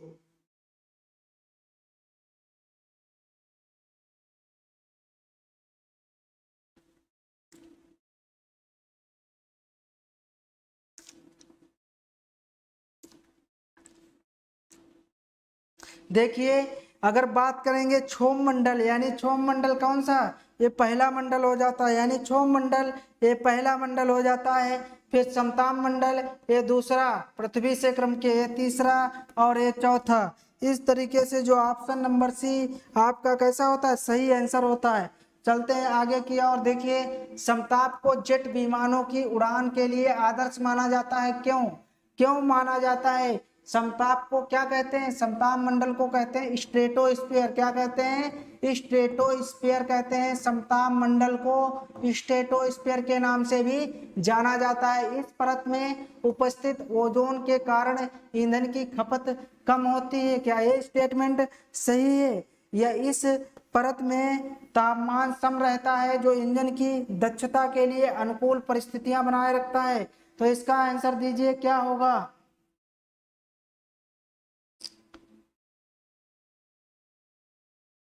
इस परत में उपस्थित, देखो ये वाला स्टेटमेंट भी गलत होता है। इस परत में तापमान कम रहता है जो इंजन की, ये भी गलत है, क्योंकि ऐसा कुछ नहीं होता है। यानी कि इसमें ऑप्शन भी नहीं दिए गए हैं। देखते हैं पृथ्वी की सतह से, यानी जो पृथ्वी की सतह से ओजोन परत की ऊंचाई है।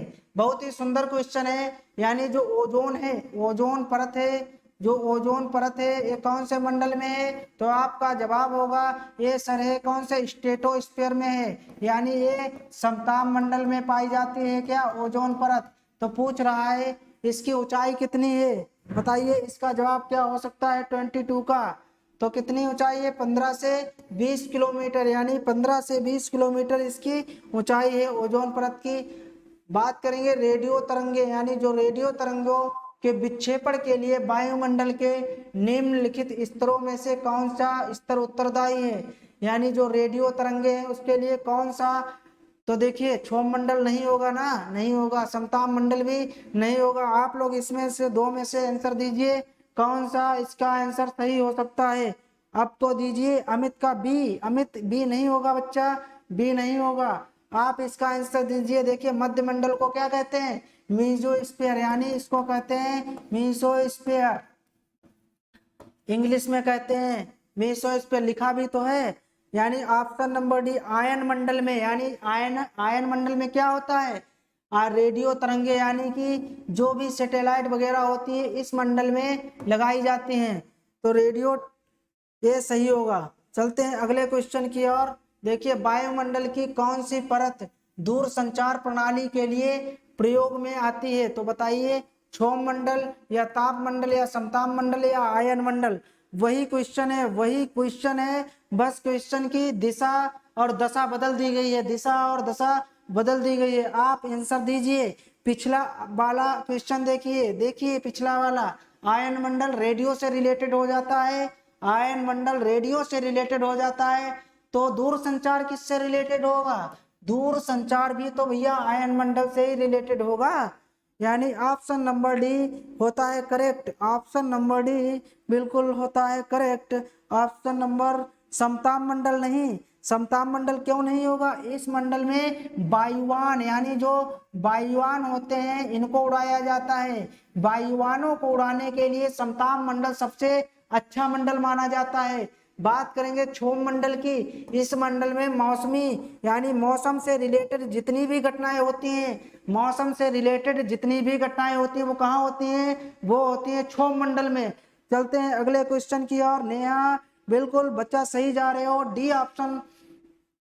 कहाँ चले जाते हो आप कहाँ चले जाते हो, कहीं मत जाया करो। देखिए संचार उपग्रह वायुमंडल के किस स्तर में अवस्थित किए जाते हैं, बहिर्मंडल में। इसको क्या कहते हैं, एक्सोस्फीयर, एक्सोस्फीयर के नाम से जाना जाता है। समताप मंडल इसको स्ट्रेटोस्फीयर के नाम से जाना जाता है, स्ट्रेटोस्फीयर के नाम से जाना जाता है। आयन मंडल इसको थर्मोस्फीयर के नाम से जाना जाता है और इसको ट्रोपोस्फीयर के नाम से जाना जाता है। आप लोग इस क्वेश्चन का आंसर दीजिए, आप लोग इस क्वेश्चन का आंसर दीजिए और हम समझ सकते हैं ये क्वेश्चन तीसरी बार आया है। यानी देखिए आपको हम दिखाते हैं, थोड़ा संयम बनाए रखिए। देखिए पहले आया था रेडियो तरंगे, तो कौन सा था, आयन मंडल। फिर से हमने देखा, फिर से दूर संचार, तब आया आयन मंडल, यानी क्वेश्चन की दिशा और दशा बदली गई है। देखिए फिर आया है संचार उपग्रह, तो कौन सा होगा, तो कौन सा होगा इसका आंसर बताइए। यहां से तो समझ सकते हैं, नहीं समझ सकते। देखिए बहिर्मंडल, बहिर्मंडल में जो संचार वाले उपग्रह होते हैं इनको अवस्थित यानी स्थापित किया जाता है। चलते हैं आयन मंडल में नहीं। देखिए दूर संचार उसमें लिखा था, उसमें दूर संचार लिखा था, इसमें संचार उपग्रह लिखा है, इसमें संचार उपग्रह, दोनों क्वेश्चन अलग अलग है, दूर संचार और संचार उपग्रह। चलते हैं अगले क्वेश्चन की ओर। टॉर्नेडो बहुत प्रबल उष्णकटिबंधीय चक्रवात है जो उठते हैं कैरेबियन सागर में, चीन सागर में, अरब सागर में, श्याम सागर में। तो बताइए इसका आंसर क्या होगा। लड्डू सा सवाल है। टॉर्नेडो, टॉर्नेडो ये क्या है, टॉर्नेडो एक चक्रवात है, चक्रवात है क्या, टॉर्नेडो एक चक्रवात है जिसके केंद्र में क्या होता है, जिसके केंद्र में निम्न वायुदाब होता है और बाहर क्या होता है, उच्च वायुदाब पाया जाता है। आप लोग इसका आंसर दीजिए।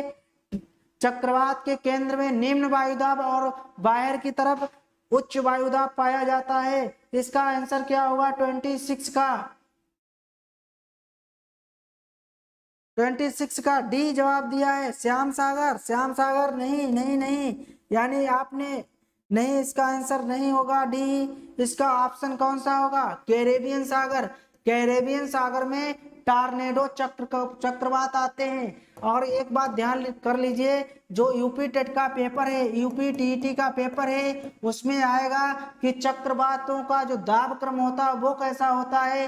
तो आपको बता दें कि इसके केंद्र में होता है निम्न वायुदाब। क्या होता है, केंद्र में होता है निम्न वायुदाब होता है और बाहर की तरफ उच्च दाब होता है, यानी जो बाहर की तरफ होता है ये हाई प्रेशर होता है। कौन सा होता है? हाई प्रेशर होता है। एक बात और जान लीजिए, जब ताप बढ़ेगा तब दाब घटेगा, यानी जब टेम्परेचर बढ़ेगा तब प्रेशर घटेगा, जब टेम्परेचर बढ़ेगा तब प्रेशर घटेगा। ये सारी बातें होती इंपॉर्टेंट।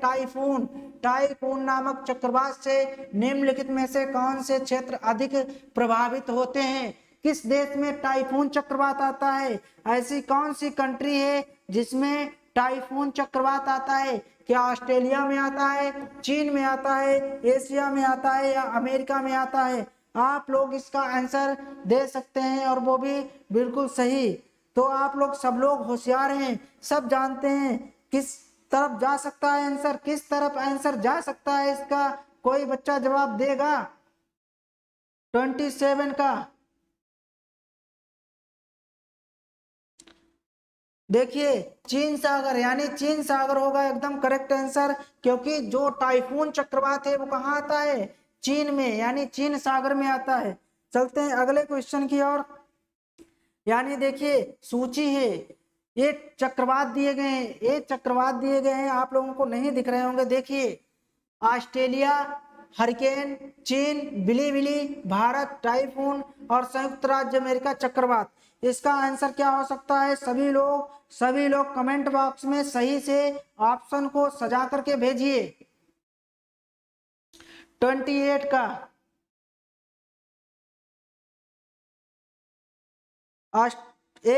ए नहीं होगा बच्चा, इसका ए नहीं होगा। अमित कुमार, इसका ए नहीं होगा, क्योंकि ऑस्ट्रेलिया में हरिकेन नहीं होता है, तूफान।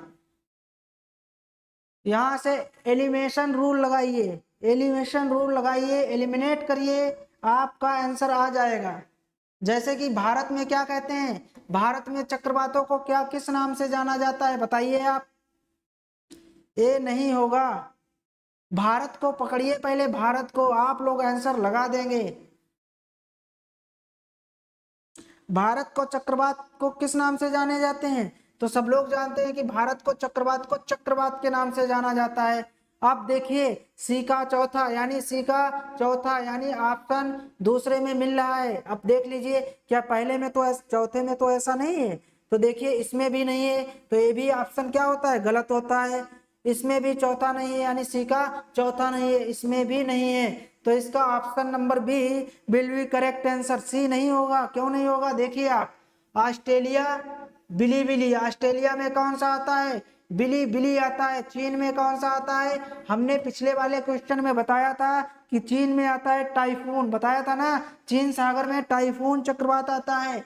और संयुक्त राज्य अमेरिका में हरिकेन। तो इसका ऑप्शन देखिए, पहले का दूसरा, बी का तीसरा, सी का चौथा और डी का पहला, यानी ऑप्शन नंबर बी बिल्कुल करेक्ट। मंजेश कुमार हमारे साथ जुड़ चुके हैं, स्वागत है आपका, हमारी क्लास में आपका स्वागत है। तो देख लीजिए, आप भी देख लीजिए। देखिए ऑस्ट्रेलिया में बिलीबिली, चीन में टाइफून, भारत में चक्रवात और संयुक्त राज्य अमेरिका में हरिकेन। पकड़ने का सबसे अच्छा तरीका यह है कि भारत को पकड़ लीजिए आप, और भारत में चक्रवात को चक्रवात के नाम से ही जाना जाता है। राम राम, बिल्कुल राम राम। चलते हैं अगले क्वेश्चन की ओर। बैरोमीटर में पारे की तल अचानक गिरावट सूचक है, यानी जो बैरोमीटर है उसमें क्या क्या होता है? बैरोमीटर की बात करें, इसमें बेटा होता है जल होता है, और क्या होता है? इसमें वायु होता है, इसमें क्या होता है? इसमें पारा होता है, यानी ये सारी चीजें होती हैं किसमें? बैरोमीटर में। जब ये अचानक गिर जाता है तो उस दशा में क्या होता है? तो साफ साफ क्या होता है? तूफान की स्थिति के बारे में बता देता है। अगर बात करेंगे इसकी आविष्कार किसने किया था, तो इसका आविष्कार किया था टोरिसेली ने, यानी टोरिसेली ने इसका क्या किया था? आविष्कार किया था। Option number B will be correct answer. चलते हैं अगले क्वेश्चन की ओर। देखिए निम्न अक्षांश से आप हर्ष अक्षांश से संबंधित है। हॉर्स अक्षांश जब आप लोग पढ़ेंगे, क्या जब पढ़ेंगे आप लोग ग्लोब को, उसमें पढ़ेंगे आप लोग क्या, उसमें पढ़ेंगे चक्रवात के बारे में, उसमें पढ़ेंगे हवा के बारे में, तो आप लोगों को अश्व अक्षांश के बारे में, हर्ष अक्षांश के बारे में सारा कुछ पढ़ने को मिलेगा। नेहा साक्य का बी आंसर आया है, यानी बी न, हाँ बिल्कुल सही जवाब दिया है, बिल्कुल सही जवाब। इसका सभी बच्चे जवाब देंगे। 30 का कौन सा हो सकता है, यानी कि देखिए आप लोग देखिए क्या देखना है कि जब हम 30 डिग्री ऊपर की तरफ, 30 डिग्री ऊपर से जब जाएंगे, यानी कि यहाँ पर वायुदाब पेटियां, यानी वायुदाब बहुत बड़ा टॉपिक है। जब आप लोग कभी लेक्चर देखेंगे तो उसमें आप लोगों को क्या डिटेल में पढ़ने को मिलेगा। तो यहाँ पर थोड़ा शॉर्ट में बताते हैं, जब 30 डिग्री पर हम लोग पहुंचेंगे तो यहाँ पर क्या मिलेगा, यहाँ पर हर्ष अक्षांश, यानी हर्ष अक्षांश के नाम से जाना जाता है। चलते हैं अगले क्वेश्चन की ओर। गरजती 40, प्रचंड 50 और चीखता 60। बहुत ही सुंदर क्वेश्चन है। अगर आप लोग हमारी बात सुन पा रहे हैं तो हम आप लोगों को बता रहे हैं कि ये चीज गरजती और प्रचंड और चीखता 60, ये चीज आप लोग जो है पढ़ करके जाना।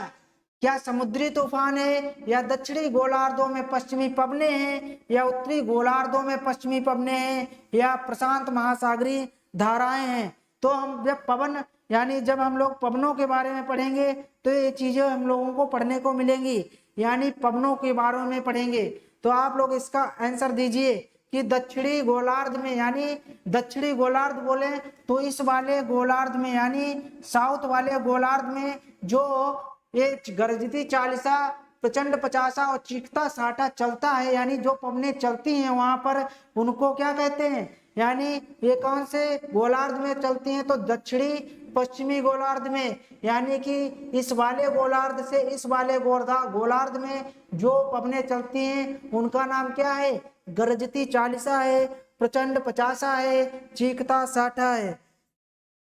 चलते हैं अगले क्वेश्चन की ओर। देखिए, विश्व के किस समुद्री क्षेत्र में लंबी 40 पवनें प्रवाहित होती हैं। पूरे वर्ल्ड में सबसे लंबी 40 पवनें कहाँ प्रभावित होती हैं, उत्तरी सागर में, हिंद सागर में, कैरेबियन या कोरल सागर में। इस क्वेश्चन का जवाब आप लोग दीजिए 32 का। देखिए, अपना प्यारा सा महासागर, अपना प्यारा सा, अपने प्यारे से भारत देश के नाम पर जो महासागर है, पूरे वर्ल्ड में अगर बात करें, पूरे विश्व में अगर हम बात करें बच्चा, तो अपना एक भारत देश ही ऐसा है, यानी अपना एक भारत देश ही ऐसा है, यानी अपना हिंदुस्तान ही ऐसा है जिसके नाम पर किसी ओशियन का नाम रखा गया है। वो अपना प्यारा सा महासागर हो जाता है हिंद महासागर, यानी हिंद महासागर में लंबी 40 पवनें चलती हैं। चलते हैं अगले क्वेश्चन की ओर। संयुक्त राज्य अमेरिका के मध्य मैदानों पर चिनूक हवाओं, यानी चिनूक हवाएं जो चलती हैं उन पर क्या प्रभाव पड़ता है यूएसए में, तो जाड़े का तापमान बढ़ जाता है, गर्मी का तापमान कम हो जाता है, या समान तापमान रहता है, या तापमान पर कोई असर नहीं होता है। आप लोग बताएं इसका आंसर क्या होगा।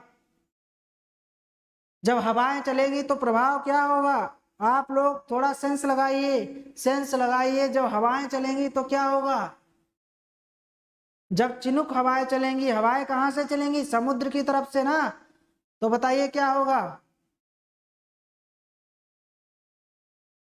जब हवाएं चलेंगी, अब आप एक चीज सोचिए, जब मान लो यहाँ पर क्या, यहाँ पर समुद्र है और इधर से चल रही है हवाएं धड़ाधड़, तो क्या होगा, यानी जाड़े का तापमान बढ़ जाता है, यानी जो जाड़े का टेम्परेचर होता है वो कैसा बढ़ जाता है, गर्मी का तापमान कम नहीं होगा, यानी जो जाड़े का टेम्परेचर होता है। आप बताओ, जब आप क्या करते हैं, जब जल को ऊपर से ना, मतलब जब जल को ऊपर से कर लेते हैं तो आपके शरीर का जो टेम्परेचर होता है बच्चा, वो क्या, आपके शरीर का टेम्परेचर जो होता है घट जाता है कि नहीं। सही बात है, एकदम सही बात है कि नहीं, बताओ आप।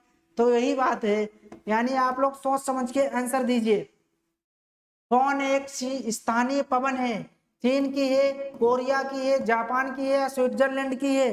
Please quick the fast answer. 34 का जवाब क्या होगा। फोन क्या है, फोन एक पवन है, किसका नाम है, फोन एक पवन है, जो कहाँ चलती है, स्विट्जरलैंड में। स्विट्जरलैंड में चलने वाली ये क्या है, पवन है। अगर आपसे पूछें, चलिए आगे चलते हैं। निम्न स्थानों में से एक रुधिर वर्षा होती है, इसको क्या कहते हैं? कातिल वर्षा कहते हैं। क्या कहते हैं? कातिल वर्षा के नाम से भी जाना जाता है। इसको खूनी वर्षा के नाम से जाना जाता है, खूनी वर्षा के नाम से भी जाना जाता है। बताइए कौन सा इसमें सही होगा? इटली में, फ्रांस में, कनाडा में, स्पेन में? जल्दी जल्दी से आंसर दीजिए। 35 का कौन सा ऑप्शन सही होगा? अगर बात करें इटली, इटली में कौन सा, इटली की बात करें तो इटली में कौन सा ज्वालामुखी है? तो आपका जवाब होगा सर इटली में विसुवियस ज्वालामुखी। कौन सा है? विसुवियस ज्वालामुखी।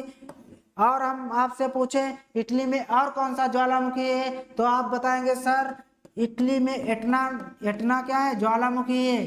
अगर हम बात करें भारत में कौन सा ज्वालामुखी है, तो आप कहेंगे सर भारत में नारकोंडम है। कौन सा है? नारकोंडम है, नारकोंडम है। तो बताइए अगर हम आपसे पूछे किलायु, किलायु कहाँ का है, यानी किलायु कहाँ का है, तो आपका आंसर हो गया क्या? हवाई द्वीप का ये ज्वालामुखी है, हवाई द्वीप का किलायु हो जाता है। अगर हम फिर से आपसे बात करें यानी कि मोना लोआ कहाँ का है, यानी मोना लोआ जो ज्वालामुखी है वो कहाँ का है, तो आप लोग बताएंगे ये भी कहाँ का? हवाई द्वीप का है। तो इसका आंसर क्या होगा? इटली। यानी जो रुधिर वर्षा होती है वो कहाँ होती है? इटली में होती है। सारे क्वेश्चन इंपॉर्टेंट हैं आपके यूपी टेट के एग्जाम की दृष्टि से। चलते हैं अगले क्वेश्चन की ओर। देखिए चिनुक, देखिए चिनुक कहाँ चलती है? संयुक्त राज्य अमेरिका। इसमें लिखा है निम्न में से कौन सा सुमेलित नहीं है, तो आप लोगों को नहीं वाला ढूंढना है, यानी नहीं वाला ढूंढना है। 36 का सही जवाब आप लोग दीजिए क्या हो सकता है? तो हमने बताया था चिनुक कहाँ चलती है? संयुक्त राज्य अमेरिका में। चिनुक जो है वो संयुक्त राज्य अमेरिका में चलती है। अगर सिराकों की बात करेंगे, सी से पकड़िए इसको, सी से सिसिली, सी से सिसिली, सी से सिसिली, यानी सिसिली में जो चक्रवात है उसका क्या नाम है? सिरॉक। अगर बात करेंगे नॉर्वेस्टर्स, यानी नॉर्वेस्टर्स भारत में, भारत में बता रहा है ब्लिजार्ड चिली। तो बताइए आप लोग इसका आंसर क्या होगा? आप लोग इसका आंसर बता सकते हैं क्या होगा?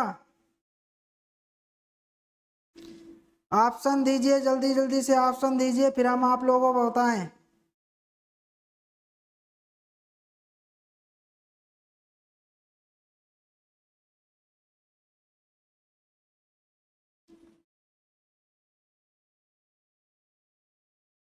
अभी ऑप्शन नहीं आया है।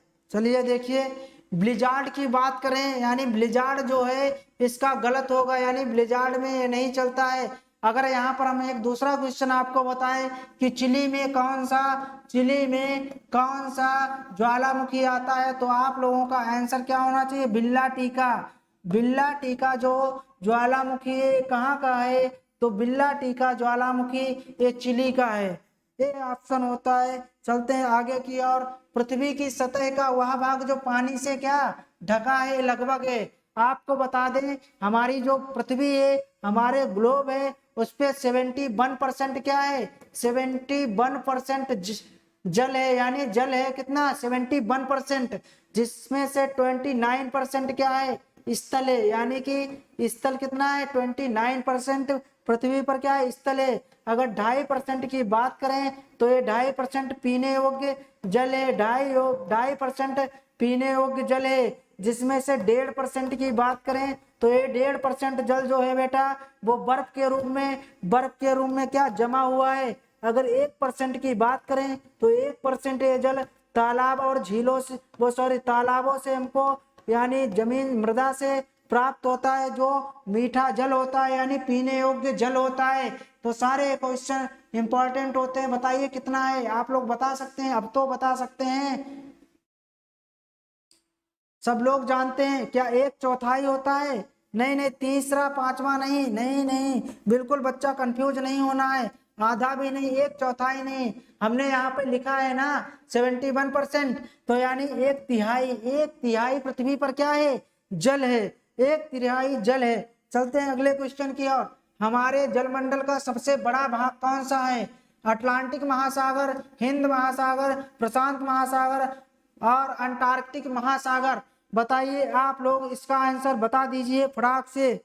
38 का जवाब क्या होगा जल की दृष्टि से, और किसी का गलत नहीं होना चाहिए। आप लोग देख पा रहे हैं, आप लोग देख पा रहे हैं हमारा प्यारा सा महासागर कौन सा, प्रशांत महासागर। वैसे प्यारा सा कौन सा है हमारा, हिंद महासागर। लेकिन इस क्वेश्चन की दृष्टि से, इस क्वेश्चन की दृष्टि से कोई ऐसा कौन सा जलमंडल है, यानी ऐसा कौन सा महासागर है जिसमें सबसे ज्यादा जल है, जिसमें सबसे ज्यादा है जल, तो कौन सा, ऑप्शन सी बिल्कुल होता है सही। अमित का बिल्कुल सही, अमित कुमार का बिल्कुल सही जवाब आया है। चलते हैं बच्चा अगले क्वेश्चन की ओर। हमारे जो उपग्रह हैं, उपग्रह में मृदुजल की सर्वाधिक मात्रा है। बताइए नदियों में है, झीलों झरनों में है, महाद्वीपीय पर्वतीय हिमनदियों में है, या भूमिगत जल में है। बताइए उपग्रह, बताइए कौन सा हो सकता है। बताइए आपको पता है मृदुजल, मृदुजल हमने बताया था अभी को, कैसा है, मीठा जल। यानी मीठा जल जो कैसा होता है, मीठा जल पीने योग्य जल होता है, ये पीने योग्य होता है जल। और ये जल किस रूप में भारत में मिलता है सर्वाधिक, तो ऑप्शन नंबर सी बिल्कुल सही जवाब, यानी बिल्कुल सही जवाब महाद्वीपीय पर्वतीय, यानी जो बर्फ के रूप में, हिम नदियों के रूप में क्या आता है हमारे तक, तो हम उसको क्या पी करके अपनी प्यास को बुझाते हैं। चलते हैं आंतरिक सागर है, ऐसा कौन सा सागर है जो इंटरनल है यानी आंतरिक है, तो आपका जवाब क्या होगा, आपका जवाब क्या होगा, कैस्पियन सागर। इसको आंतरिक सागर के नाम से जानते हैं। Option number D, option number D, यानी भूमिगत जल की बात करें। देखिए इधर, इधर देखिए अमित, इधर देखिए, कंफ्यूज नहीं होना है, कंफ्यूज बिल्कुल नहीं होना है। देखिए जो भूमिगत जल होता है बेटा वो सिर्फ 1% है। कितना है, 1% है। जबकि इसमें क्या कहा गया है, सर्वाधिक मात्रा, यानी मृदु जल की सर्वाधिक मात्रा। तो आप देखिए 1.5% जल जो है वो कैसा है, जो बर्फ के रूप में जमा है, जो कैसा है, जो हिम नदियों यानी स्थायी में, स्थायी का मतलब है बर्फ के रूप में जमा है। ये जल कितना है, 1.5%। आप देखिए क्या ये सही हो सकता है, तो आपका जवाब होगा नहीं नहीं सर, अब तो यही सही है, अब तो ऑप्शन नंबर सी ही सही होगा। तो इस तरीके से हम आगे की ओर चलते हैं, तो देखते हैं आगे क्या हम पीछे चल दिए थे। देखिए जिस महासागर में सार्गेसो संबंधित है वह है, एक ऐसा महासागर है, एक ऐसा महासागर है बेटा जिसमें सार्गेसम, सार्गेसम नामक घास पाई जाती है। सार्गेसम नामक क्या पाई जाती है बेटा, सार्गेसम नामक घास पाई जाती है, और इसको क्या कहते हैं, सार्गेसम सागर के नाम से भी जानते हैं। तो आपको जवाब देना है कि सार्गेसम नामक घास। बिल्कुल समझ गए होंगे हमारी बात। और आपका, अब अगर आपका क्वेश्चन आ जाएगा तो आप बिल्कुल गलत नहीं करेंगे, और आप, हमें पता है हम ही को याद करेंगे। तो चलते हैं, इसका आंसर दीजिए बच्चा, इसका आंसर दीजिए 41 का, यानी जो सार्गेसम नामक घास है वो कहाँ पाई जाती है, किस महासागर में पाई जाती है, 41 का बताइए। बात करें सार्गेसम नाम की, तो इस एक जो सार्गेसम शब्द है एक ऐसा है, ये पुर्तगाल का शब्द है, ये पुर्तगाल का शब्द है। और ये जो घास है ना, ये जो घास है ये जड़विहीन होती है, इसमें जड़ नहीं होती है, ये जड़विहीन घास होती है, इसमें जड़ नहीं पाई जाती है। क्वेश्चन आ जाए कि निम्नलिखित में से जड़विहीन घास कौन सी है, ऐसी कौन सी घास है जिसमें जड़ नहीं पाई जाती है, तो कौन सी घास है, सार्गेसम घास। और ये पाई जाती है उत्तरी अटलांटिक महासागर, यानी उत्तरी अटलांटिक महासागर में ये घास पाई जाती है। चलते हैं अगले क्वेश्चन की ओर। 8 क्वेश्चन रह गए हैं, थोड़े ही क्वेश्चन रह गए हैं। सार्गेसो समुद्र की विशेषता क्या है, अति ठंडा पानी, अति गर्म पानी, अत्यधिक लवणीय पानी, विशिष्ट समुद्री वनस्पति, ऐसी क्या विशेषता है इसकी, आप लोग बताइए। आप लोगों को बता दें, जो सारगेसो हमने आपको क्या बताया था, इसमें जड़ नहीं पाई जाती है और इसी जड़ की विशेषता के कारण इसको विशिष्ट समुद्री वनस्पति कहते हैं। आप सभी लोगों ने पढ़ा होगा अभी तक, आप सभी लोगों ने अभी तक पढ़ा होगा, ऐसी कौन सी वनस्पति है, ऐसी कौन सी वनस्पति है बेटा जिसमें जड़ नहीं पाई जाती है, जिसमें जड़ नहीं पाई जाती है। तो क्या ये है तो एक विशेषता ही, ये एक विशेषता हो जाती है और option number D will be correct answer हो जाता है आपका। चलते हैं अगले क्वेश्चन की ओर। अधोलिखित सागरों में से किसमें तटरेखा नहीं है? तटरेखा, ऐसा कौन सा सागर है? अजूबे अजूबे क्वेश्चन आ रहे हैं। ऐसा कौन सा सागर है जिसमें तटरेखा ही नहीं है? क्या काला सागर है, सारगेसो सागर है, या अजोब सागर, या कैस्पियन सागर? तो इसका ऑप्शन क्या होगा 43 का? तो देखिए इसमें दो विशेषताएं, एक तो घास वाली और दूसरी सारगेसो सागर जो है, जिसको सारगेसो सागर के नाम से जानते हैं। क्यों जानते हैं? क्योंकि वहां पर सारगेसम नामक घास पाई जाती है। और जो सारगेसम शब्द है ये कहाँ से आया है? तो एक पुर्तगाली शब्द हो जाता है। कैसा शब्द हो जाता है? ये बच्चा पुर्तगाली शब्द हो जाता है। तो इसका ऑप्शन नंबर बी बिल्कुल करेक्ट होगा। दूसरी बात, इस सारगेसम, ये जो सारगेसम घास होती है, जो सारगेसम घास होती है, इसमें जड़ नहीं होती है, ये जड़ विहीन होती है। इसका ऑप्शन होता है बी। चलते हैं अगले क्वेश्चन की ओर, चलते हैं अगले क्वेश्चन की ओर। देखिए महासागरीय धाराएं महासागर द्वारा प्रभावित होती हैं, इनमें से कौन सा वक्तव्य सही है? कौन सा वक्तव्य सही है 44 का? यानी 1 2 3 4। चलते हैं इसको इसलिए छोड़ दिया है क्योंकि ये आपके लेवल का क्वेश्चन नहीं है थोड़ा, ठीक है, फिर भी इसका ऑप्शन ए वाला बता दिया मैंने। निम्नलिखित में से कौन सी दक्षिणी अटलांटिक महासागर की शीतल धारा है? क्या कनारी की धारा है, या बगुला की धारा है, या अगुलहास की, या ब्राजील की धारा है? आप लोग इसका आंसर स्क्रीन बॉक्स में बताइए कौन सा होगा 45 का आंसर।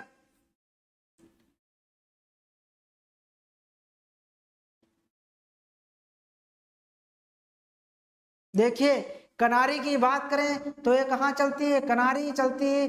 कनारी की बात करें ये कैसी है? ठंडी, ठंडी। और बगुला, हमने कहा था बगुला, बगुला कहाँ रहता है? पानी में। तो ये भी एक ठंडी जलधारा। कैसी? ये भी ठंडी जलधारा है। अगर अगुलहास की बात करें, अगुलहास धारा की, तो बेटा ये गर्म जलधारा है। कैसी जलधारा है? ये गर्म जलधारा है अगुलहास। ब्राजील की बात करें, ब्राजील धारा की बात करें, तो ये भी कैसी है? गर्म जलधारा है। अब देखिए क्वेश्चन फिर से बदलेगा। कैसे? ये जो कनारी है और बगुला धारा है, ये कहाँ चलती है? ये चलती है आपकी अटलांटिक महासागर में। ये कहाँ चलती है बेटा? ये चलती है आपके अटलांटिक ओशियन में। अगर बात करें अगुलहास, अगुलहास धारा कहाँ चलती है? तो अपने प्यारे से हिंद महासागर में, हिंद महासागर में चलने वाली ये क्या है? धारा है। गर्म यानी ब्राजीली की धारा कहाँ चलती है? ये चलती है अटलांटिक ओशियन में। अटलांटिक ओशियन में सारे ऑप्शन, डी ऑप्शन आ गया है अमित कुमार का, डी ऑप्शन आ गया है 45 का। देखिए दक्षिणी अटलांटिक की बात कर रहा है तो बगुला धारा देख रहे हैं, बगुला धारा आपको दिख रहा है अमित? देखिए बगुला धारा जो है ये कहाँ दक्षिणी में चलती है, दक्षिण की तरफ चलती है। जो आप कनारी देख पा रहे हैं, कनारी, ये कनारी उत्तर की तरफ यानी उत्तरी में चलती है। ब्राजील देख पा रहे हैं, ये भी उत्तर की तरफ चलती है। सारी चीजें होती हैं इंपॉर्टेंट। चलते हैं अगले क्वेश्चन की ओर। निम्नलिखित समुद्री धाराओं में से कौन सी हिंद महासागर, हिंद महासागर की धारा है? अगुलहास, मोजम्बिका, दक्षिणी हिंद और बेगुला की धारा। तो बताइए 46 का जवाब कौन सा होगा? हाँ सॉरी, धारा नहीं है, नहीं है पूछा है। हमने आपको बता चुके हैं, क्या बता चुके हैं? ऑप्शन दीजिए इसका क्या होगा 46 का। देखिए बेंगुला की धारा, देखिए बेंगुला की धारा हमने बताया था ये अटलांटिक महासागर में चलने वाली धारा है, बेंगुला की धारा, ठीक है। तो इससे आप लोग जान जाएंगे। चलते हैं अगले क्वेश्चन। जो महासागरीय धारा शेष तीनों से भिन्न है, बेंगुला, ब्राजील, दक्षिणी भूमध्य या पेरुवियन, इसका करेक्ट आंसर क्या होगा? तो आप लोग जानते हैं Peruvian will be correct answer. चलते हैं, निम्न में से कौन सी शीत धारा है? पेरुवियन, क्यूरोसिया, गल्फ स्ट्रीम या ब्राजील? कौन सी इसकी सही आंसर होगा? तो आप लोग क्या लगाएंगे? हम्बोल्ट। चलते हैं अगले क्वेश्चन की ओर। देखिए ब्राजील धारा, यानी देख लीजिए ब्राजील धारा कौन से सुमेलित नहीं है? देखिए अगुलहास आप लोग देख पा रहे हैं, अगुलहास यही क्या है? अगुलहास आप लोगों को दिख रही होगी। अगुलहास ये कहाँ चलती है? हिंद महासागर में। बिल्कुल सही बात, हमने अभी बताया था। गल्फ स्ट्रीम में गर्म जलधारा है, कहाँ चलती है? ये भी अटलांटिक ओशियन में चलने वाली क्या हो जाती है? धारा हो जाती है। हम्बोल्ट की बात करें, ये बिल्कुल होता है गलत। ब्राजील ये भी सही होता है, यानी option number B will be correct answer. चलते हैं अगले क्वेश्चन की ओर। देखिए 50 निम्न में से कौन सा लवणता, लवणता का मतलब क्या होता है? साल्ट, यानी साल्ट। और विश्व की ऐसी टर्की की बांझ झील है, टर्की की बांझ झील की बात करें, टर्की की बांझ झील जिसमें कितना 330 प्रति 1000 के लगभग क्या पाई जाती है? लवणता पाई जाती है। अगर बात करें सॉल्ट लेक की, यानी सॉल्ट लेक कहाँ है? सॉल्ट लेक आप लोगों का जवाब होगा सर सॉल्ट लेक जो है वो है यूएसए में। इसमें कितनी लवणता पाई जाती है? तो इसमें पाई जाती है 220 प्रति 1000। एक और झील है इजराइल और जॉर्डन, यानी इजराइल और जॉर्डन की सीमा पर एक झील है, उसका क्या नाम है? आप लोग बताइए, उसका नाम क्या है बेटा? मृत सागर। यानी मृत सागर में अगर लवणता की बात करोगे, इस मृत सागर में कितनी 240 प्रति 1000 लवणता पाई जाती है। ये कहाँ है मृत सागर? इजराइल और जॉर्डन की सीमा पर, इजराइल और जॉर्डन की सीमा पर है ये मृत सागर। सारे क्वेश्चन होते हैं इंपॉर्टेंट। इसका ऑप्शन कौन सा सही होगा 50 का? तो आप लोग क्या बता रहे हैं? क्या बता रहे हैं आप लोग? हेलाकॉइन, केमोक्लाइन, बताइए आप लोग क्या बता सकते हैं इसका जवाब? थर्मोक्लाइन हो सकता है, हेलोक्लाइन हो सकता है, या पाइनोक्लाइन हो सकता है, या केमोक्लाइन हो सकता है। इसमें बच्चा थोड़ा हमको डाउट है, लेकिन लवणता को कौन सा दर्शाता है, तो हमने आपको इतनी सारी चीजें बता दी हैं। तो देखिए इसमें थर्मोक्लाइन नहीं होगा, इसमें पाइनोक्लाइन नहीं होगा। आप लोग थोड़ा देख लेना, आप लोग एक बार चेक कर लेना, हेलोक्लाइन या तो केमोक्लाइन होगा इसका आंसर। अगर देखा जाए तो 70% इसके चांस हैं और 30% इसके हैं। तो इसमें से आपको देखना है कौन सा सही है। यानी आप लोगों के लिए होमवर्क है, आप लोगों के लिए बच्चा ये होमवर्क है, और इसको करके क्या कल बताना। हम पूछेंगे कि जल लवणता को कौन दर्शाता है। हम जब क्लास में आएंगे तो सबसे पहला हमारा यही क्वेश्चन होगा।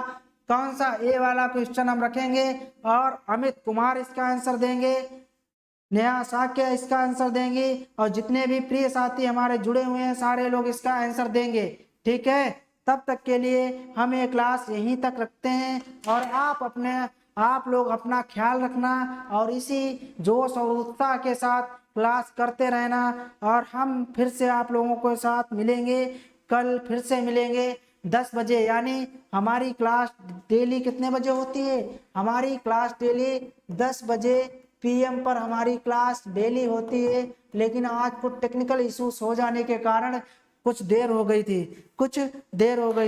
ठीक है, तब तक के लिए good night, bye bye, tata, take care.